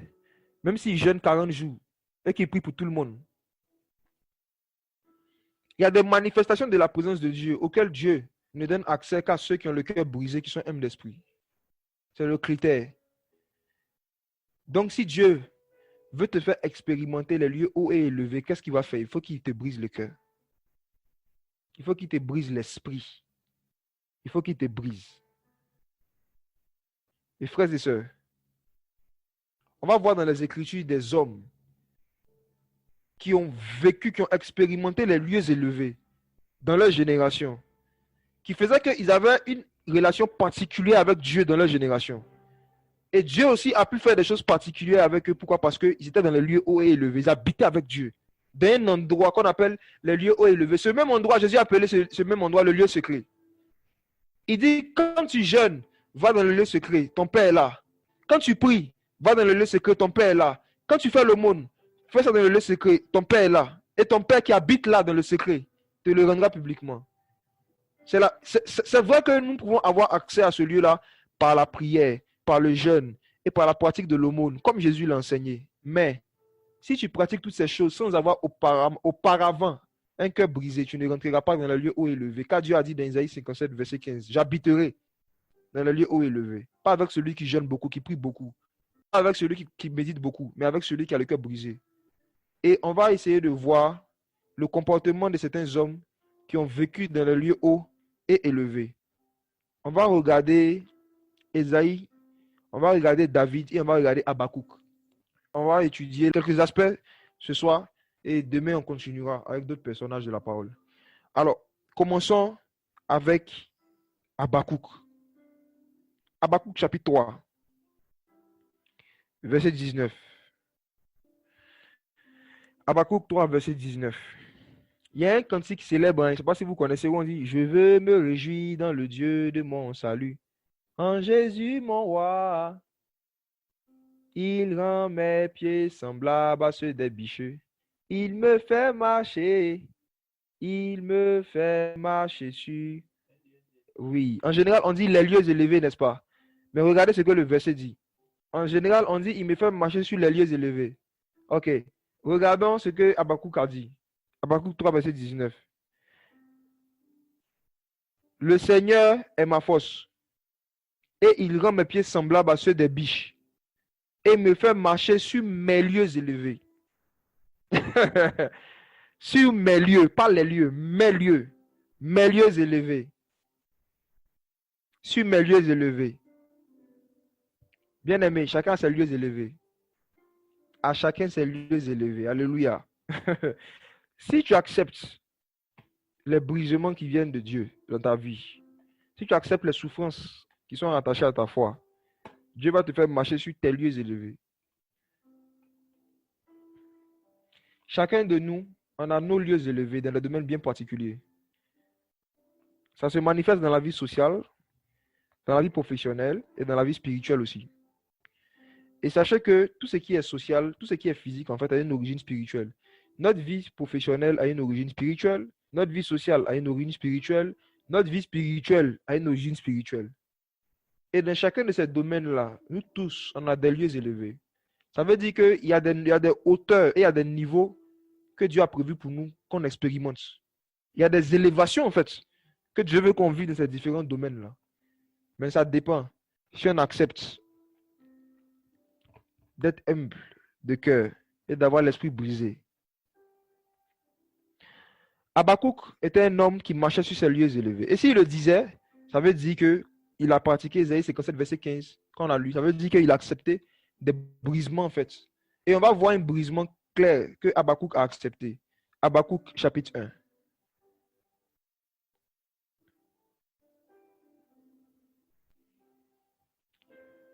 Habakkuk chapitre 1. À partir du verset 1. Regardons comment est-ce que Habakkuk a accepté un brisement du Seigneur. Oh Jésus. Oracle révélé à Habakkuk. Verset 2. Jusqu'à quand, ô Seigneur, j'ai crié, et tu n'écoutes pas. J'ai crié vers toi, à la violence, tu ne secoues pas. Il est en train de dire ici que il a adressé des prières à Dieu, Dieu ne lui a pas répondu. Le début du brisement. Il crie à Dieu, il crie, il prie par rapport à des problèmes qui sont en train de se passer. Et Dieu ne réagit pas. Dieu ne répond pas. Pourquoi me fais-tu voir l'iniquité et contemples-tu l'injustice? Pourquoi l'oppression et la violence sont-elles devant moi? Il y a des querelles et la discorde s'élève. Aussi la loi n'a point de vie, la justice n'a point de force, car le méchant triomphe du juste et l'on rend des jugements iniques. Il a commencé à parler dans tout le chapitre une série de malheurs qui étaient en train de se passer. Malgré qu'il jeûnait, il priait, il criait à Dieu, mais les malheurs continuaient. Il avait l'impression que Dieu ne répondait pas. Jusqu'à la fin du chapitre 1. Si vous lisez après. Il dit, Seigneur, j'ai crié, tu ne me réponds pas. Regarde ce qui se passe. Et le Seigneur lui a dit de regarder ce qui est en train de se passer effectivement. Maintenant, verset 12. Regardons ce qu'Habakkuk dit. Habakkuk chapitre 1, verset 12. N'es-tu pas de toute éternité, ô Seigneur, mon Dieu, mon Saint, nous ne mourrons pas. Ô Seigneur, tu l'as établi pour exécuter tes jugements. Et toi, mon rocher, tu l'as fondé pour punir.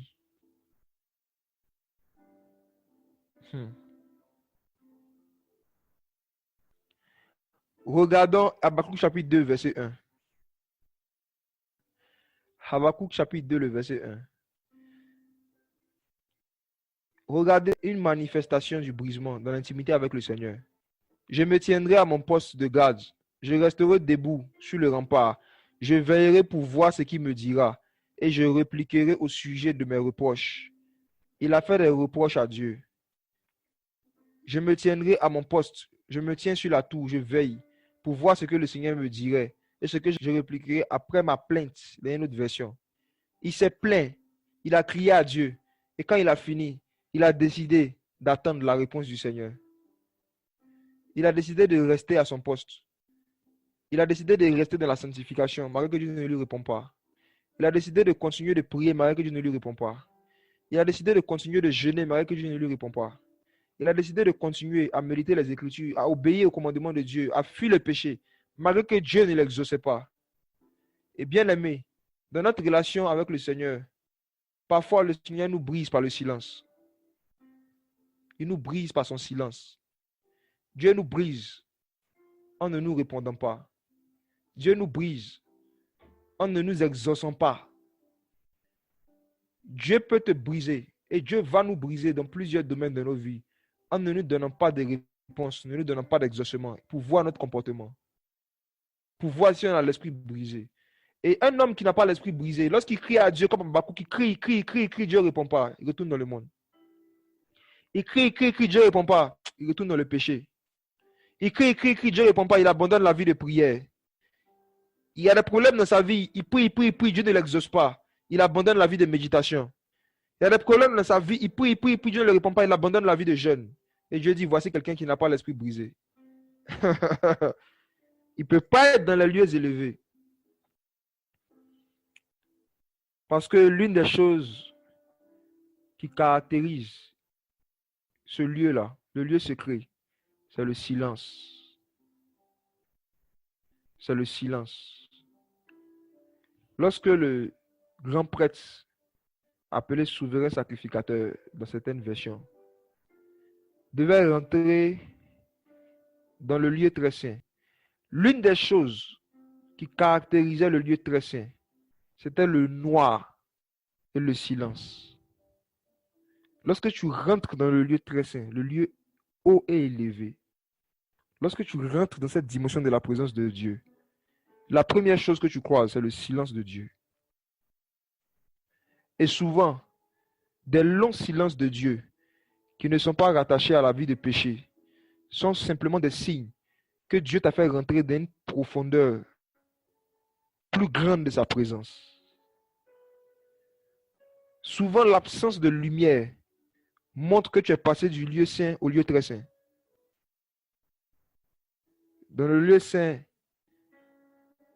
il y a le feu qui brûle sur l'autel des parfums et il y a les chandeliers.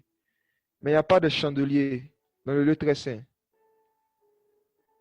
Donc parfois, lorsque tu grandis spirituellement, lorsque Dieu veut te faire expérimenter d'autres manifestations de sa présence, il va arrêter de t'exaucer pendant un temps. Il va arrêter de te répondre pendant un temps. Il va arrêter de t'éclairer pendant un temps. Et tu seras dans une forme de confusion. Tu seras dans une forme d'abandon. Tu auras l'impression que Dieu t'a abandonné. Or, Dieu a dit dans sa parole qu'il n'abandonne jamais.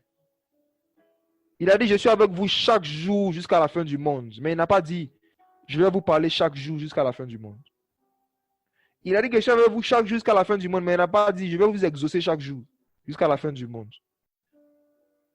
Donc l'absence de l'exaucement n'est pas un signe de l'absence de Dieu. Parfois, c'est juste le brisement que Dieu est en train de tester. Dieu est en train de voir si malgré son silence, tu vas faire comme Habakkuk, tu vas te tenir à ton poste. Tu vas rester à ton poste. Tu vas continuer de veiller. Tu vas continuer de persévérer pour voir ce qui va te répondre. Tu vas continuer à attendre la réponse de Dieu, à patienter jusqu'à ce que Dieu te réponde. Le silence de Dieu nous brise dans l'intimité avec le Seigneur. Il y a eu des fois où j'ai prié pour des malades et Dieu les a guéris instantanément. Il y a eu des fois où j'ai prié pour des malades, des gens qui étaient en train de mourir, des cas graves, et Dieu ne m'a même pas répondu. Il n'y a même pas eu un petit signe. Et la personne est morte devant moi. Et ça te brise.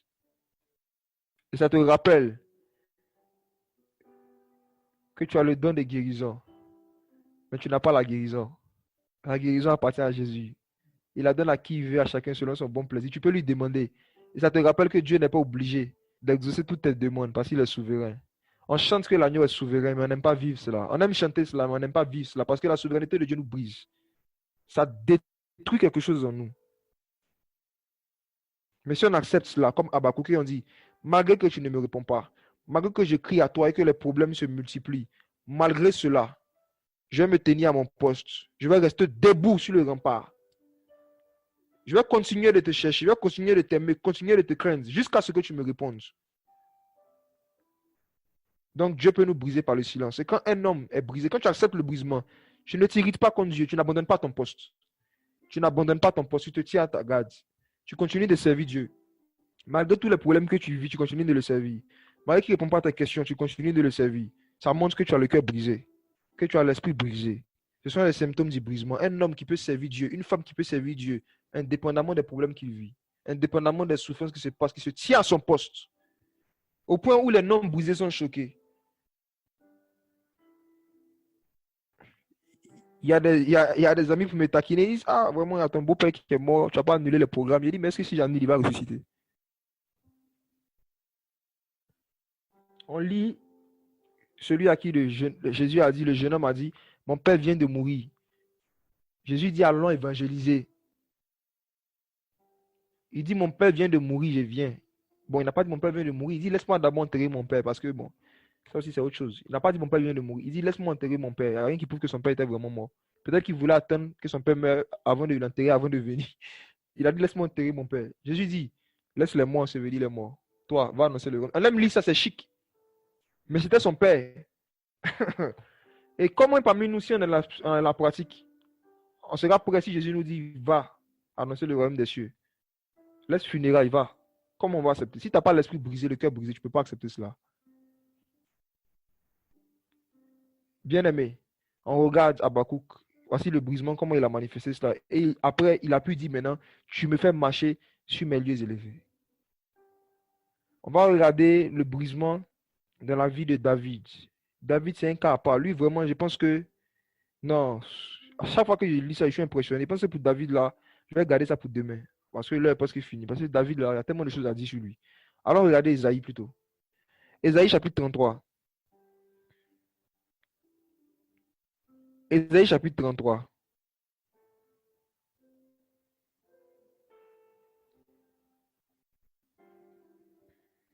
Verset 15.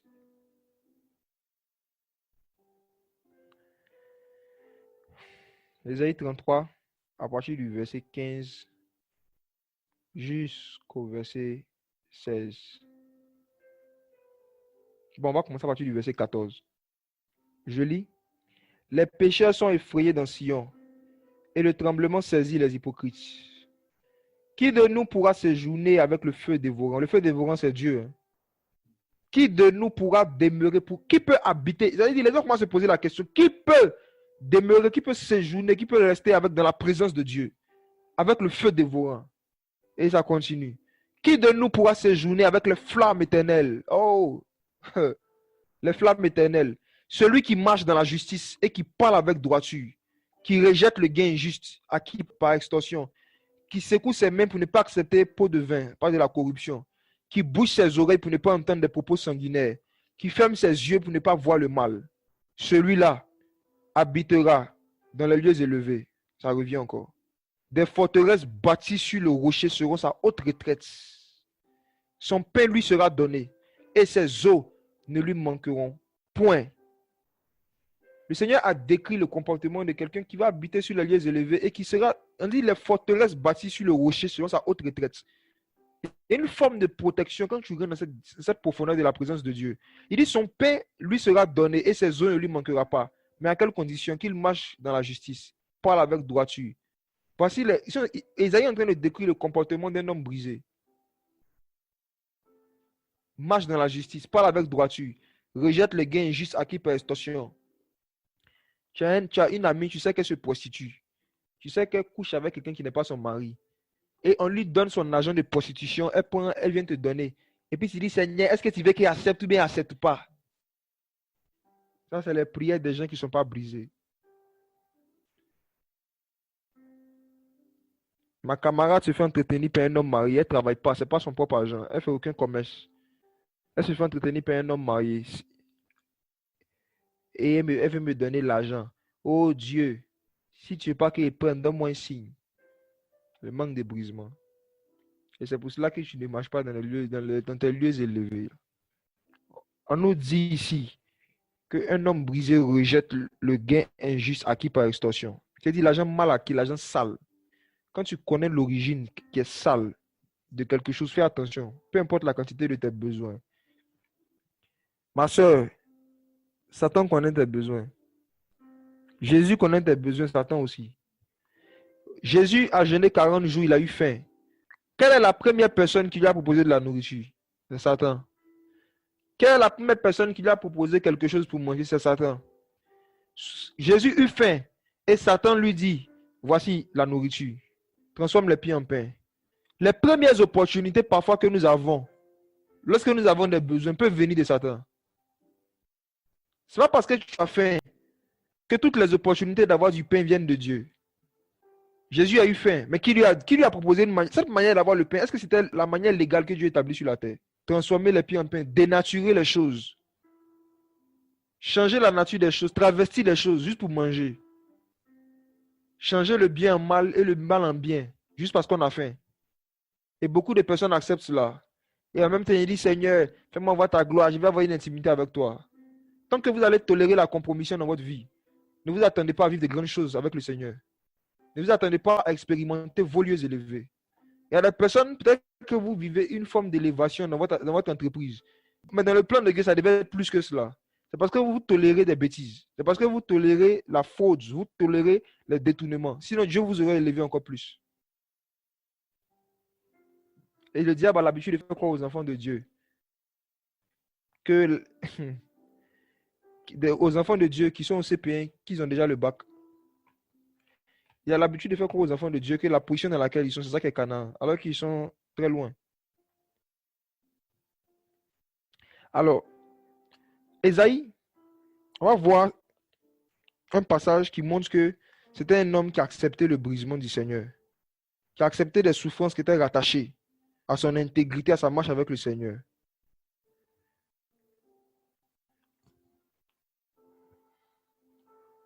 On va prendre Ésaïe chapitre 50. Ésaïe chapitre 50. À partir du verset 4.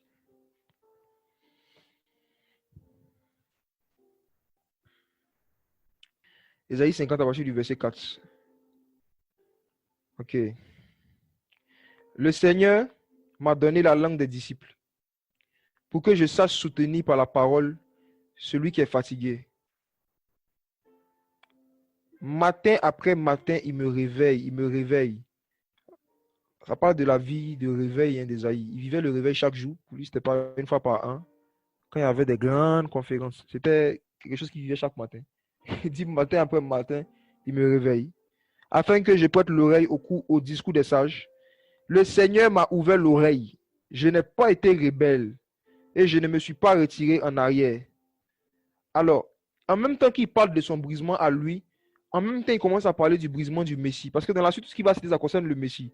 J'ai exposé mon dos à ceux qui me frappaient, mes joues à ceux qui tiraient, qui m'arrachaient la barbe. Je n'ai pas caché mon visage au crachat. En même temps, il est en train de parler du Messie. Voilà. Esaïe était un homme qui était tellement dans la communication avec le Saint-Esprit que parfois, il est en train de parler de lui, parfois il parle de Christ, parfois il parle de quelqu'un d'autre. Tu ne peux pas toujours savoir, il faut que Dieu t'aide. Parfois il est sur la tête, parfois il est au ciel. Il pouvait être en train d'avoir une conversation avec Esaïe et puis un coup il est en train de te parler de Jésus, tu ne sais même pas. Donc, Esaïe chapitre 50.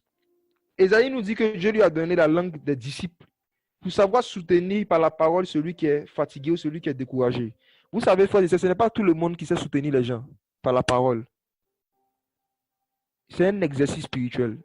Dieu exerce ta langue. Dieu doit exercer nos langues. Savoir comment on parle aux gens qui sont tombés, comment on parle aux gens qui ont chuté, comment on parle aux gens qui sont fatigués. Ceux qui n'ont pas les langues exercées, tu viens les voir. Tu dis, ah frère, vraiment, depuis un moment, là, j'ai des pensées bizarres. J'ai des mauvaises pensées. Mais tu es dans le péché, c'est le péché, mais c'est normal, tu es charnel. Ça, c'est les langues non exercées. Le Seigneur, nous devons prier pour que dans l'intimité avec lui, il puisse exercer notre langue afin de savoir soutenir par la parole. Par la parole. Ceux qui sont fatigués. Ésaïe nous dit par la suite que chaque jour, il expérimentait le réveil spirituel. Chaque jour. Et lorsque Dieu le réveillait, qu'est-ce qu'il faisait? Il lui parlait de la sagesse, les discours des sages. Ça veut dire pour l'enseigner en fait. Dieu l'enseignait chaque jour. Matin après matin, il me réveille, il me réveille. Maintenant, il nous dit après, au verset 5, qu'est-ce qu'il a fait pour accepter et pour vivre ça avec Dieu en fait, ce réveil permanent? Qu'est-ce qu'il a fait? Le Seigneur m'a ouvert l'oreille. L'ouverture de l'oreille, les gars. Et je n'ai pas été rebelle. Je ne me suis pas retiré en arrière. Frère, essayons de comprendre ce verset. Ça signifie quoi? Le Seigneur m'a ouvert l'oreille. Le Seigneur m'a ouvert l'oreille et je n'ai pas été rebelle. Ça veut dire qu'il y a possibilité de se rebeller. Il y a possibilité de refuser que Dieu t'ouvre l'oreille. Tous les chrétiens que je côtoie de près veulent entendre la voix de Dieu. Mais très peu sont ceux parmi eux qui acceptent que Dieu leur ouvre l'oreille. Bien-aimé, si vous voyez que Ésaïe dit, tu m'as ouvert l'oreille et je n'ai pas été rebelle, ça veut dire, l'ouverture de l'oreille, ce n'est pas quelque chose qui fait rire. Ça fait mal. L'ouverture de l'oreille est quelque chose de très douloureux. L'ouverture de l'oreille est quelque chose qui fait souffrir. Mais c'est une souffrance que tu dois accepter en échange de la joie d'entendre la voix de Dieu. Parce que celui qui a l'oreille fermée, il sera toujours en mode, est-ce que c'est Dieu qui m'a parlé? Est-ce que c'est pas Dieu? Est-ce que c'est Dieu? Est-ce que c'est pas Dieu? C'est le manque de brisement qui fait que des gens qui ont des années de conversion, la plupart des voix qu'ils entendent, ils ne savent toujours pas différencier leur voix, la différence entre leur voix et la voix de Dieu. Pour les nouveaux convertis, ils doivent accepter des brisements, des souffrances dans leur vie. Et les souffrances, en fait, augmentent notre entendement spirituel. Et on va voir rapidement le type de souffrance qu'on doit accepter pour que notre oreille s'ouvre bien. L'ouverture de l'oreille. Les gars, ça fait peur. Tu es là comme ça, puis tu vois Dieu qui te dit, mon fils, tu veux entendre ma voix davantage. Tu dis, oui, Père. Il dit, ok, je vais t'ouvrir l'oreille. Puis tu le vois, il fait sortir râteau. Il fait sortir machette. Il fait sortir hache. Il fait sortir machette, couteau. Tu vas commencer à fuir. Esaïe dit, le Seigneur m'a ouvert l'oreille. Je n'ai pas été rebelle. Je ne me suis pas retiré en arrière. Quelles sont les choses, les outils que le Seigneur utilise pour nous ouvrir l'oreille? Frère, quand ça blesse, ton sang va couler forcément. Tu seras blessé. On va regarder, allons voir les choses qui ouvrent l'oreille. Matthieu, chapitre 5. Hey. Matthieu, chapitre 5.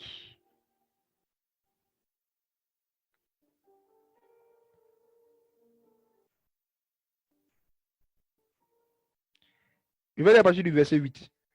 Du verset 8 jusqu'au verset 12. Jésus le chirurgien, le Dieu qui ouvre l'oreille. Bénis sont ceux qui sont purs de cœur, qui ont le cœur pur, car ils verront Dieu. Premier critère. Il faut avoir le cœur pur. Frères et sœurs, lorsque Dieu veut t'ouvrir l'oreille, l'un des éléments qu'il utilise, c'est la purification du cœur. Et qu'est-ce que c'est?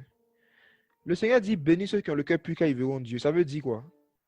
Ceux qui n'ont pas le cœur pur ne peuvent pas voir Dieu. Donc, si quelqu'un dit, il veut voir Dieu dans sa vie, il veut vivre Dieu, il doit avoir le cœur pur. N'est-ce pas? Le cœur pur.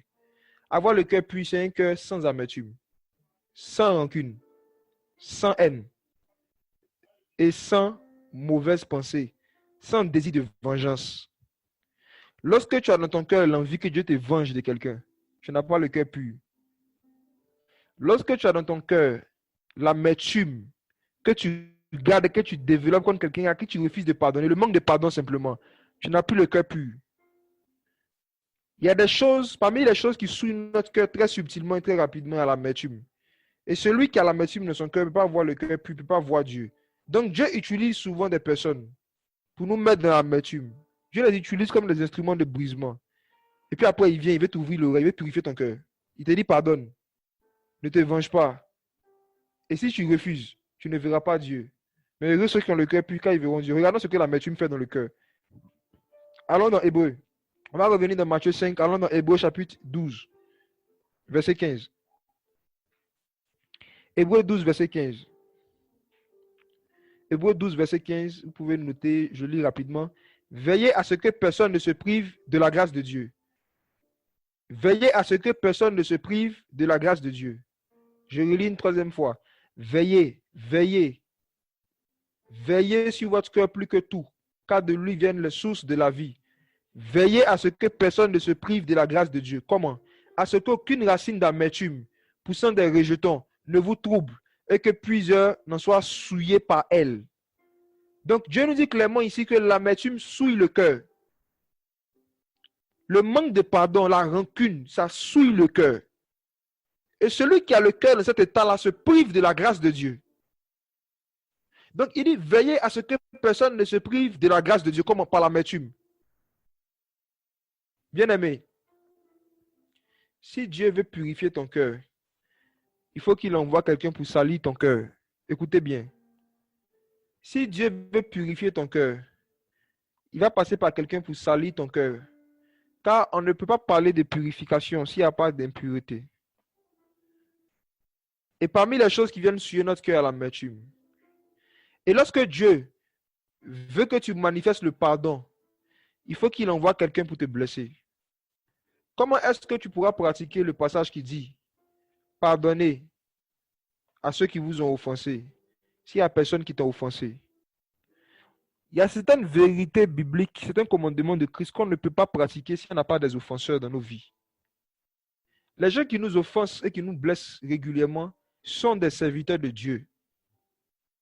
Ce sont des instruments dont Dieu se sert pour nous apprendre à pardonner, pour nous apprendre à manifester le fruit de l'esprit. Quand ces gens-là nous blessent, ça nous brise.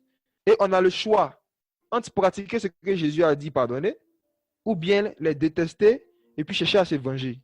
C'est un choix auquel on sera toujours exposé jusqu'à ce que Jésus revienne. Mais chaque fois qu'on fait le choix de pardonner, automatiquement, le Seigneur purifie notre cœur et il se révèle à nous. On voit Dieu. Il y a un aspect de Dieu qu'on commence à vivre dans notre vie parce qu'on a accepté de pardonner. Heureux ceux qui ont le cœur pur. Bénis sont ceux qui ont le cœur pur, car ils verront Dieu. Donc, frère, j'ai lu un livre un jour que j'aimerais vous partager en format PDF après par WhatsApp. On va dire aux frères, ceux qui veulent nous donner vos numéros, on va vous envoyer ça. Le chemin du calvaire. Et là-dedans, c'est un vieux chrétien qui est décédé aujourd'hui qui parlait du brisement aussi. Et qui a dit quelque chose qui m'a marqué. Il y a 10 ans, j'ai lu le livre. Et il a dit ceci. Il a dit que lorsque quelqu'un te blesse, c'est la volonté de Dieu pour ta vie. Peu importe le motif de la blessure. Il dit, mais ce n'est pas la volonté de Dieu pour sa vie. Ce n'est pas la volonté de Dieu pour la vie de celui qui t'a blessé. Ce n'est pas la volonté de Dieu pour sa vie à lui. Pourquoi? Parce que Dieu veut que lui se comporte bien envers les gens. Dieu veut que lui, il aime les gens. Donc quand lui fait ça, lui, il pêche comme Dieu. Mais c'est d'une part la volonté de Dieu pour ta vie. Pourquoi? Parce que Dieu veut que toi, tu apprennes à pardonner comme lui. Et s'il n'y a personne qui te blesse, comment est-ce que tu pourras pratiquer le pardon? S'il n'y a personne qui te blesse, comment est-ce que tu pourras pratiquer le pardon? Donc, lorsque quelqu'un t'offense, il te donne l'opportunité de pratiquer le passage qui dit « Pardonne-moi mes offenses comme je pardonne à ceux qui m'ont offensé ».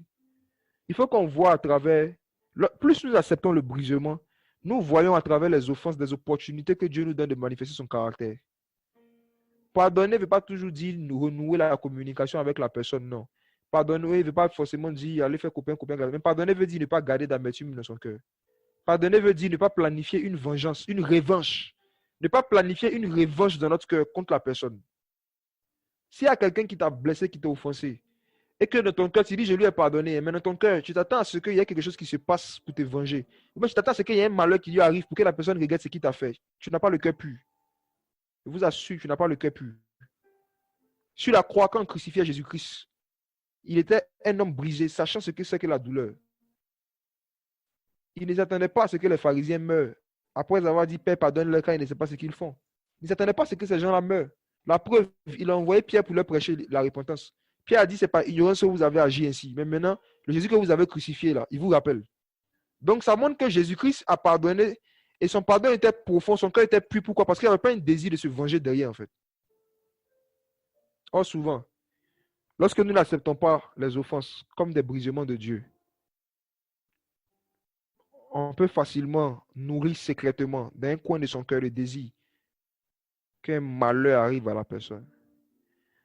Et pour savoir si c'est ce qu'on nourrissait dans notre cœur, c'est lorsqu'on va apprendre que des mauvaises choses sont en train d'arriver à la personne. Malheureusement, beaucoup de chrétiens se maudissent dans leur cœur les uns les autres. Ils souhaitent que du mal, que des malheurs arrivent à d'autres frères, à d'autres sœurs. Lui là, je le regarde, je l'attends au tournant. Je l'attends au tournant. Sur la façon dont il a quitté l'assemblée. Oh, c'est tous ceux qui aiment, ceux qui disent dans leur bouche de gens, vous appartenez à Jésus, vous appartenez à Jésus. Nous ne sommes pas Jésus. Nous ne sommes pas Jésus. Mais quand tu ne marches plus avec eux, ils disent aux gens que tu ne marches plus avec Jésus. Ces gens de personnes-là, qui disent qu'ils ne sont pas Dieu. Mais quand tu ne marches plus avec eux, ils disent que tu ne marches plus avec Dieu. Oh, ils ne sont pas Dieu. Lorsqu'ils sont là et que leur cœur n'est pas pur, ils s'informent sur ta vie pour voir s'il n'y a pas de mauvaises nouvelles. Ils s'informent pour voir si tu n'as pas encore chuté. Ils s'informent pour voir si tu n'as pas encore commis une erreur qu'ils peuvent exploiter pour justifier ce qu'ils avaient dit aux gens à ton sujet. Ils t'espionnent, ils te regardent, ils t'étudient, ils t'analysent et ils se lancent. Ils t'étudient, ils étudient, ils te regardent, ils se renseignent.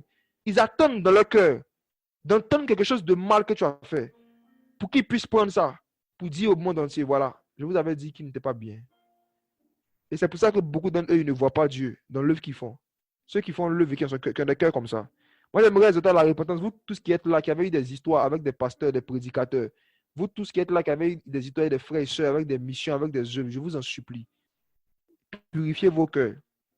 Si vous attendez dans votre cœur que des malheurs leur arrivent, on vient vous dire, voilà, il y a eu telle chose là-bas. Vous allez dire, voilà, ils savaient, Dieu n'était pas là-bas. Frère, faisons attention à ces choses. Heureux ceux qui ont le cœur pur, quand ils verront Dieu.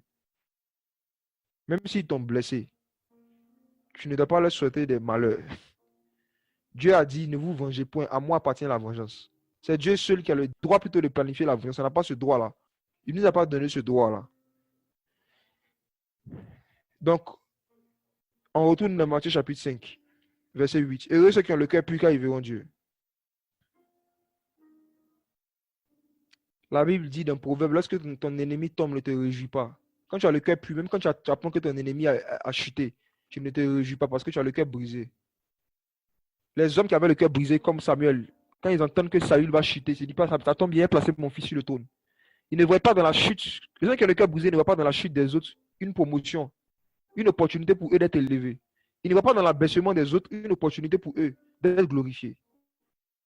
Vous tous qui allez écouter ce message et qui attendez la chute de certains pasteurs que vous avez dénoncés, et qui attendez la chute de certains pasteurs qui vous ont blessé pour pouvoir faire sortir des vidéos pour dire, voilà, je vous avais dit qu'il n'était pas bon. Repentez-vous, vous n'avez pas le cœur pur. Ce que Dieu veut, c'est que tous les hommes soient sauvés. Ce que Dieu veut, c'est que tous les hommes soient sauvés. Mais si toi, ce que tu veux, c'est que certains hommes soient sauvés et que d'autres chutent, tu n'as pas le cœur pur. Heureux ceux qui ont le cœur pur, car ils verront Dieu. Quand on regarde maintenant Matthieu chapitre 5 et qu'on continue, le Seigneur dit deuxièmement, verset 10 maintenant, bénis ceux qui sont persécutés pour la justice, car le royaume des cieux est à eux. Bénis ceux qui sont persécutés pour la justice. Dieu nous ouvre l'oreille. Lorsque nous acceptons de ne pas garder la vengeance, ça fait que notre capacité d'entendre Dieu augmente. Et deuxièmement aussi, notre capacité de Dieu augmente lorsque nous sommes persécutés à cause de la justice et que nous acceptons la persécution sans murmurer contre Dieu. Lorsque nous sommes persécutés et que nous ne regrettons pas d'avoir commencé à servir Dieu. Lorsque dans la persécution, à cause de la justice, pas à cause de nos bêtises, il y a des persécutions qui viennent à cause de nos bêtises. Et souvent, il faut être un pour reconnaître. Mais il y a des persécutions qui viennent juste parce que tu veux être juste. Persécuté à cause de la justice, persécuté parce que tu ne peux pas faire des choses qui sont injustes, donc tu commences à être persécuté. Tu peux être au travail, tu es comptable, ton directeur vient te voir, tu fais le point, il te dit, écoute, on va créer un compte fictif, un emploi fictif, avec un salaire fictif. Voilà, je vais prendre ça pour donner à une de mes amies là, on va faire ça ensemble. Je lui dis non, je ne veux pas. Et si tu ne veux pas, je vais faire tout pour qu'on t'enlève de ton poste. Et il commence à te persécuter. Bénis sont ceux qui sont persécutés à cause de la justice, car le royaume des cieux est à eux. Si tu acceptes cette persécution et que tu acceptes même de perdre ton emploi, mais de ne pas te compromettre. Le Seigneur, lorsqu'une porte se ferme devant toi, à cause de ta justice, Dieu t'ouvre un portail, à cause de ton intégrité. Lorsque tu acceptes qu'une porte se ferme, même dans le milieu professionnel, parce que tu veux être juste, Dieu va t'ouvrir un portail. Souvenez-vous de Joseph. Il a accepté le brisement.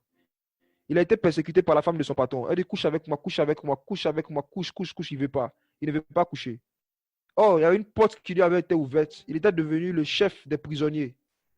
C'est lui qui gérait toute la maison de Potiphar. Il savait que s'il ne couchait pas avec elle, il allait perdre son boulot. Mais il a accepté de perdre son boulot. Il a accepté de perdre son boulot.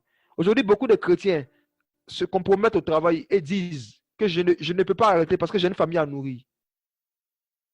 Tu as une famille à nourrir, mais tu as aussi une âme à entretenir. Et si parce que tu veux nourrir ta famille, tu vends ton âme, que sert-il à un homme de gagner le monde s'il perd son âme? Si parce que tu as une famille à nourrir, tu acceptes de vivre dans le péché, tu acceptes de voler l'argent avec les gens parce que tu dois nourrir ta famille, tu acceptes de l'argent sale, il faut savoir que tu vas nourrir ta famille et ton âme va mourir. Tu dois nourrir ton âme aussi, il ne faut pas oublier cela. Tu dois nourrir aussi ton âme. Celui qui aime son père, sa mère, ses frères, ses enfants plus que moi n'est pas digne de moi, a dit Jésus-Christ. Tu dois aimer ton âme et ta relation avec Jésus plus que ta famille. Au point où, s'il faut que pour garder ton âme, tu perds ton boulot, que ta famille meure de faim. Bien-aimé, on est en train de partir dans les derniers temps, les persécutions à cause de la justice vont devenir de plus en plus intenses dans le milieu social professionnel auprès des chrétiens qui veulent marcher dans la justice. Les enfants de Dieu vont devenir de plus en plus mal à l'aise dans certaines entreprises. Pourquoi? Parce qu'il y a beaucoup de choses injustes auxquelles on va leur demander de participer. Il y en a peut-être qui vous allez travailler dans des entreprises où on va te dire, on organise l'anniversaire de ton pote qui s'appelle Fred. Mais en fait, Fred n'est pas Fred. Fred est un transsexuel. C'était une femme qui a fait refaire ses organes pour se déguiser en homme. Et elle organise son anniversaire, on t'invite, on dit toute l'entreprise vient. Et toi, tu dis, je ne vais pas, je ne participe pas à cela. Et à cause de cela, tu es persécuté. À cause de cela, on te dit, tu n'es pas sociable, tu n'es pas sociable. Frères et sœurs, soyons sociables, mais dans la limite des stocks disponibles. Soyons sociables, mais dans la limite des versets disponibles, quoi. Le fait d'aller participer à la fête d'un homosexuel, à la fête d'un transsexuel, c'est aller participer à son péché. Ah oui. Et s'il y a à cause de ça qu'on perd notre boulot, si le Dieu qui t'a donné le boulot n'est pas mort, n'aie pas peur. Si le Dieu qui t'a donné ce boulot n'est pas vivant, n'aie pas peur. Lorsqu'on te ferme une porte, Dieu va t'ouvrir un portail. Il ne faut jamais avoir peur d'être persécuté. Et Dieu va t'ouvrir l'oreille. Tu vas commencer à entendre Dieu, à vivre Dieu, à voir Dieu d'une autre manière. Heureux ceux qui sont persécutés à cause de la justice. Les persécutions à cause de la justice, voici un autre outil que Dieu prend pour nous ouvrir l'oreille. On avance encore. Verset 11. Bénis serez-vous lorsqu'on vous outragera, qu'on vous persécutera, et qu'on dira forcément de vous toutes sortes de mal à cause de moi. Réjouissez-vous, soyez dans l'allégresse, parce que votre récompense sera grande dans les cieux. Car c'est ainsi qu'on a persécuté les prophètes qui ont été avant vous. Dieu dit, c'est ainsi que j'ai ouvert l'oreille des prophètes. C'est comme ça que j'ai ouvert l'oreille d'Ésaïe. Il termine le speech. Jésus termine le speech pour dire, réjouissez-vous. Un autre outil que Dieu prend pour ouvrir l'oreille des... Qui prenait pour ouvrir l'oreille des prophètes, pour ouvrir l'oreille de ceux qui entendaient sa voix, c'est quoi? Les diffamations. Regardez, relisons le verset 11. Bénis serez-vous lorsqu'on vous outragera. Un outrage, j'ai regardé dans le dictionnaire, on dit c'est une offense grave qu'on fait à quelqu'un en parole ou en acte. Quelqu'un peut t'outrager sans parler, en parole ou en acte. Qu'on vous persécutera et qu'on dira forcément de vous toutes sortes de mal à cause de moi. Le Seigneur nous a déjà prévenu que les gens vont dire toutes sortes de mal sur nous à cause de lui. Et quand il dit à cause de lui, frère, c'est profond. C'est profond. Le Seigneur peut te pousser à opérer un miracle d'une manière qui n'est pas habituelle pour les religieux. Et à cause de ça, les gens ont commencé à dire forcément toutes sortes de mal de toi. Je me rappelle un prédicateur qui est en France, il y a quelques années, il avait organisé un programme et puis à un moment, il était inspiré, il a commencé à danser. Danser poussé par l'esprit. Il dansait pour Jésus, il dansait à cause de Jésus. Et il y a des gens qui ont récupéré sa vidéo, qui sont allés chercher des vieux danseurs en Inde là-bas, des vieux magiciens en Inde. Ils ont collé les deux vidéos. Et puis ils ont dit, vous avez vu, c'est le Kundalini. C'est une danse des magiciens, c'est une danse c'est un sorcier, c'est un magicien. Regardez. Et des gens ont commencé à dire faussement toutes sortes de mal de lui. On commencé à l'outrager, à le diffamer partout. Même aujourd'hui, plus de 10 ans plus tard, ça continue. Des gens tombent sur cette vidéo à chaque fois, ils disent quoi, c'est un sorcier, regardez, il danse comme les Indiens. Oh, il dansait pour Jésus. Même une danse que tu fais pour Jésus peut t'envoyer des diffamations. Même une danse. Imaginez-vous juste une danse pour Jésus. Tout ce que ça peut créer à quelqu'un. Ça peut être une prédication ou un ministère. Ceux qui n'aiment pas être persécutés, ceux qui n'aiment pas qu'on monte sur eux, abandonnez l'œuvre de Dieu. Je vous dis, les frères, vous qui êtes appelés à prêcher en public, et puis, mais vous dites, moi, j'aime pas qu'on mente sur moi. Moi, je ne supporte pas. Tu ne supportes pas. Il faut faire couture. Quand tu es couturier, là, tu es assis dans une pièce, personne ne te voit. Tu es enfermé, toi, tu fais clic, clic, clic, clic, clic, clic, clic, et puis tu donnes les habits aux gens. Si vous voulez servir Dieu publiquement, si vous êtes prêt à rentrer dans le ministère public, sachez que Dieu doit vous ouvrir l'oreille. Et pour vous ouvrir l'oreille, les outils qu'il va utiliser, les gens vont dire forcément toutes sortes de mal de vous à cause de lui. Il y a des choses que vous allez faire pour Jésus. Et à cause de ce que vous allez faire pour Jésus, les gens vont commencer à dire toutes sortes de mal de vous. Frère, vous ne devez pas développer un esprit de vengeance contre ces personnes, sinon vous allez perdre votre récompense. Le Seigneur dit, réjouissez-vous. Lorsque tu ne te réjouis pas du fait qu'on dit du mal à cause de toi, tu perds ta récompense. Je relis le verset. Verset 11. Bénis serez-vous lorsqu'on vous outragera, qu'on vous persécutera, et qu'on dira forcément de vous toutes sortes de mal à cause de moi. Réjouissez-vous et soyez dans l'allégresse. C'est un commandement. C'est un commandement. Il n'a pas dit lamentez-vous, il n'a pas dit plaignez-vous. Il n'a pas dit cherchez à démontrer à tout le monde que ce qu'on dit sur vous est faux. Il dit réjouissez-vous. Réjouissez-vous, soyez dans l'allégresse. Parce que votre récompense sera grande dans les cieux. Frère, le brisement, ce n'est pas du jeu. Je me rappelle l'année passée, ils ont organisé une campagne de diffamation contre moi ici à cause de Jésus. Et quand j'ai dit à cause de Jésus, frère, comme je dis, c'est profond. Souvent, vous savez même, ton amour pour Jésus peut te pousser à faire des erreurs. Tu vois? Moïse aimait Israël. Et à cause d'Israël, il a tué quelqu'un, n'est-ce pas? Mais c'était à cause, c'est par amour pour Israël qu'il a fait. C'est pas parce qu'il était un meurtrier, tu vois. Tu peux commettre des erreurs à cause de ton amour pour Jésus. Mais des gens qui te détestent, tes ennemis, se servent de cela. Peuvent se servir du maître de Moïse pour le chasser d'Égypte, pour le faire fuir d'Égypte. Ils vont dire, vous avez vu, il a tué l'homme. Et ça, il dit que c'est lui qui doit nous délivrer. Et regardez, il a tué l'homme, il a tué l'homme. Et puis 40 ans plus tard, on parle toujours de ça. Regarde ce que Moïse a dit, il a tué l'homme, tu vois. Donc, quand quelqu'un a la haine dans son cœur, contre toi, l'une des manifestations de la haine, c'est quoi? Il peut prendre une faute ou une erreur que tu as commise il y a 1 an, 2 ans, 3 ans, 5 ans, 6 ans, et parler de ça chaque jour, comme si tu as fait ça hier. La haine. Et l'année passée, j'ai vu quelque chose de similaire. Et frère, je n'étais pas encore brisé sur ce point-là. Je me suis dit, non, je vais rétablir la vérité. J'ai commencé à aller voir les gens.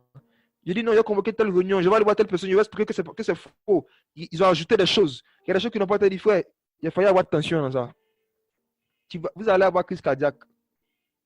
J'avais oublié ce verset-là. Jésus dit, lorsque les gens vont dire des choses sur vous, si vous savez que c'est faux, et que, en fait, les choses dont on vous accuse là, vous avez fait ça à cause de Jésus. Le Seigneur dit, réjouissez-vous. Il n'a pas dit, allez vous justifier. Allez vous expliquer. Allez rétablir les faits. Jésus dit, réjouissez-vous. Soyez dans l'allégresse. C'est un commandement. Le brisement, c'est le fait d'accepter de se réjouir du fait qu'on nous outrage et qu'on dit forcément toutes sortes de mal à cause de nous, à cause de Jésus. Réjouissez-vous. Quand tu fais ça, ton oreille s'ouvre, frère. Je vous assure, c'est une réalité. Je vous assure, c'est une réalité. Quand tu fais ça, ton oreille s'ouvre, ton entendement spirituel se développe. Tes dons spirituels se développent. Ta vie de prière se développe, ton caractère se développe, ta fermeté se développe. Tout se développe en toi. Au point où, parmi même ces gens qui t'ont outragé, certains, quand ils te voient maintenant dans l'autre état, l'autre aspect spirituel dans lequel tu es en train d'évoluer, et même ils commencent à dire non. En vérité, je le dis, certainement, cet homme est le Fils de Dieu. Il y a des personnes qui ne seront jamais touchées par nos prédications, mais qui seront touchées par notre brisement. Souvenez-vous de cet homme qui entendait Jésus prêcher en Israël, il ne s'est pas converti. Il a vu Jésus faire des miracles, il ne s'est pas converti. Il a vu Jésus ouvrir les yeux des Bartimée, ça ne l'a pas poussé à la conversion. Il a vu Jésus ressusciter Lazare, un cadavre pourri, ça ne l'a pas touché. Il a vu Jésus ouvrir les yeux des aveugles, faire parler les muets, ça ne l'a pas touché. Mais quand il a vu Jésus crucifié, nu, outragé, rejeté, calomnié, battu, ensanglanté, suspendu sur un morceau de bois en caleçon, et qui était en train de prier, de dire du bien de ceux qui étaient en train de lui faire du mal. Et le fait qu'il est mort en intercédant pour eux, ce païen-là a regardé ça. Il dit certainement, cet homme est le Fils de Dieu. Bien aimé, il y a des centeniers romains autour de vous qui vous regardent. Il y a des centeniers romains dans vos familles. Il y a des soldats romains dans vos familles. Ils ne se convertiront pas lorsqu'ils vont vous entendre parler de Jésus. Ils ne se convertiront pas lorsqu'ils vont vous voir prophétiser. Ils ne se convertiront pas lorsqu'ils vont vous voir manifester des dons spirituels. Lorsque vous allez raconter des grands songes et des grandes prophéties. Mais il y a des centeniers romains qui vous observent et qui vont se convertir quand ils vont voir vos réactions envers ceux qui vous crucifient. Il y a des gens qui sont autour de vous, qui seront touchés en fait par votre brisement. En fait. Il y a des gens qui se convertissent par le brisement des fils de Dieu. Lorsqu'ils voient ton caractère, lorsqu'ils voient ton comportement devant ceux qui te crucifient, ils disent certainement, cet homme est le Fils de Dieu. Pensez-y. Pensez-y. C'est pour cela, je termine avec ça, il est 18h30, que l'apôtre Pierre disait, vous les femmes qui avez les maris rebelles, vous pouvez les gagner sans parole, par votre brisement. Vous pouvez les gagner sans parole. Ce n'est pas tout le monde qu'on gagne avec les prédications. Il y a des gens, c'est la mort d'un fils de Dieu qui le touche. L'acceptation du brisement et des injustices. Et malgré ça, continue à bénir les autres. Ça touche des gens. Frère, le brisement. Et quand tu fais ça, Dieu dit, je vais t'ouvrir l'oreille. Ton oreille s'ouvre. Ton oreille s'ouvre. Dieu prend les flèches que les gens te lancent pour ouvrir ton oreille. Et tu commences à entendre des choses que l'œil n'a point vues, que l'oreille n'a point entendues, qui ne sont point montées au cœur de la pensée de l'homme. Et tu sors souvent avec des révélations étranges de Jésus-Christ. Mais il se dit, mais regardez, l'apôtre Paul, vous savez, un jour, le Seigneur l'a pris et il envoie au 3e ciel. Et Paul dit qu'il a entendu des paroles. Tellement son oreille était ouverte. Quand vous regardez comment Paul était outragé, persécuté à cause de la justice, qu'on disait forcément toutes sortes de mal de lui. Au point où même Paul dit, moi je sers Dieu dans la bonne et dans la mauvaise réputation. C'est impossible pour un homme d'avoir une bonne réputation partout. Ce n'est pas possible. C'est impossible. Même Jésus n'a pas réussi cet exploit. Même Jésus-Christ, homme, n'a pas réussi à avoir une bonne réputation partout. C'est impossible. Vous qui êtes là, qui vous battez pour conserver votre réputation, vous n'êtes pas brisé. Vous n'êtes pas brisé. C'est le manque de brisement qui fait que tu fais tout pour que tu aies une bonne image partout. Je vais vous poser une question, frères et sœurs. Est-ce que Jésus a une bonne réputation en Arabie Saoudite? Je vous pose la question. Est-ce que Jésus a une bonne réputation en Arabie Saoudite? Est-ce que dans le milieu islamique, où il y a des milliards de personnes, Jésus a une bonne réputation? Non. Même en Israël, quand il faisait son ministère, est-ce que Jésus avait une bonne réputation auprès de tout le monde? Il y a un groupe qui disait que c'est un imposteur. Il y a un groupe qui disait que c'est un faux. Il égare le peuple. Il prêche des fausses doctrines. Et il y a un autre groupe qui dit oui, c'est un fils de Dieu. Il est venu nous faire du bien. Donc si même Jésus n'a pas réussi à faire l'unanimité en Israël, ne pensez pas que un homme va réussir à faire l'unanimité en Afrique, ou bien en Côte d'Ivoire, ou bien en Europe. C'est-à-dire que souvent tu te fatigues. Quand tu veux que tout le monde t'aime, c'est une fatigue inutile. Il faut accepter d'être brisé. Et Jésus est l'homme le plus brisé de tous les temps. Ils ont menti sur lui qui n'est pas ressuscité. Ils ont payé les gens. Pourquoi on raconte partout aux gens que des disciples sont venus voler son corps? Mais malgré cela, Jésus n'a pas dit non, il va organiser une réunion pour aller expliquer que c'est faux. Il n'est même pas apparu à ceux qui ont menti sur lui. Il a parlé à ses disciples. Il a continué sa vie. Vous savez, il y a des mensonges que les gens vont mettre dans votre vie que vous ne pourrez jamais réparer. Il y a des endroits où ils vont gâter votre nom, comme on dit en Côte d'Ivoire. Ils vont mentir sur vous, ils vont salir votre nom. Et vous ne pourrez rien faire pour pouvoir laver votre nom. Parce que même le nom de Jésus n'est pas sanctifié partout. Il y a des endroits où son nom est souillé. Il y a des endroits où le nom de Jésus a une mauvaise réputation. Quand tu entends Jésus, les gens ont horreur, il veut rien entendre de lui. Il a une mauvaise réputation. Mais malgré cela, Jésus dit, vous qui me connaissez, là, quand vous priez, dites, notre Père, que ton nom soit sanctifié. Donc, si Jésus n'a pas une bonne réputation sur toute la terre, pourquoi est-ce que souvent nous, on cherche à avoir une bonne réputation dans tous les domaines, sur toute la terre, dans tous les pays? C'est une fatigue inutile. Il faut accepter les brisements. Si c'est une mauvaise réputation qui est rattachée à ton péché, c'est dommage. Si c'est une mauvaise réputation qui est rattachée au fait que tu as transgressé les lois de Dieu, c'est dommage. Mais bien aimé, ce n'est pas en fonction de ta réputation que Dieu se révèle à toi, c'est en fonction de ta consécration. Il faut chercher à avoir une bonne consécration, c'est tout. Il faut chercher à avoir une bonne vie de prière, une bonne communion avec le Saint-Esprit, une bonne vie de sanctification. C'est tout. Bien aimé, je vous en supplie, ne cherchez pas à vous faire aimer par tout le monde. Vous allez vous fatiguer. C'est un caractère qui montre un manque de brisement. Le désir d'être aimé par le maximum de personnes. Ça montre que tu n'es pas brisé. Le désir d'être aimé par le maximum de personnes. Et je vois souvent beaucoup de prédicateurs non brisés, qui font tout pour se faire aimer des télévisions païennes, qui font tout pour se faire aimer du monde, qui font tout pour que les gens du monde les aiment, au point même de mettre de côté certaines vérités fondamentales, juste pour qu'on les aime, pour se faire aimer. Oh, Jésus a dit à ses disciples, le monde me haït, mais le monde me hait, parce que je rends de lui témoignage que ses œuvres sont mauvaises.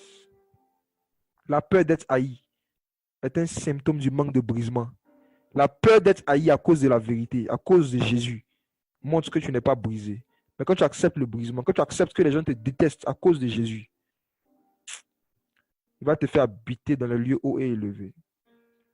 Il va ouvrir ton oreille et il va te faire entendre des paroles qui n'est pas permis à un homme de dire.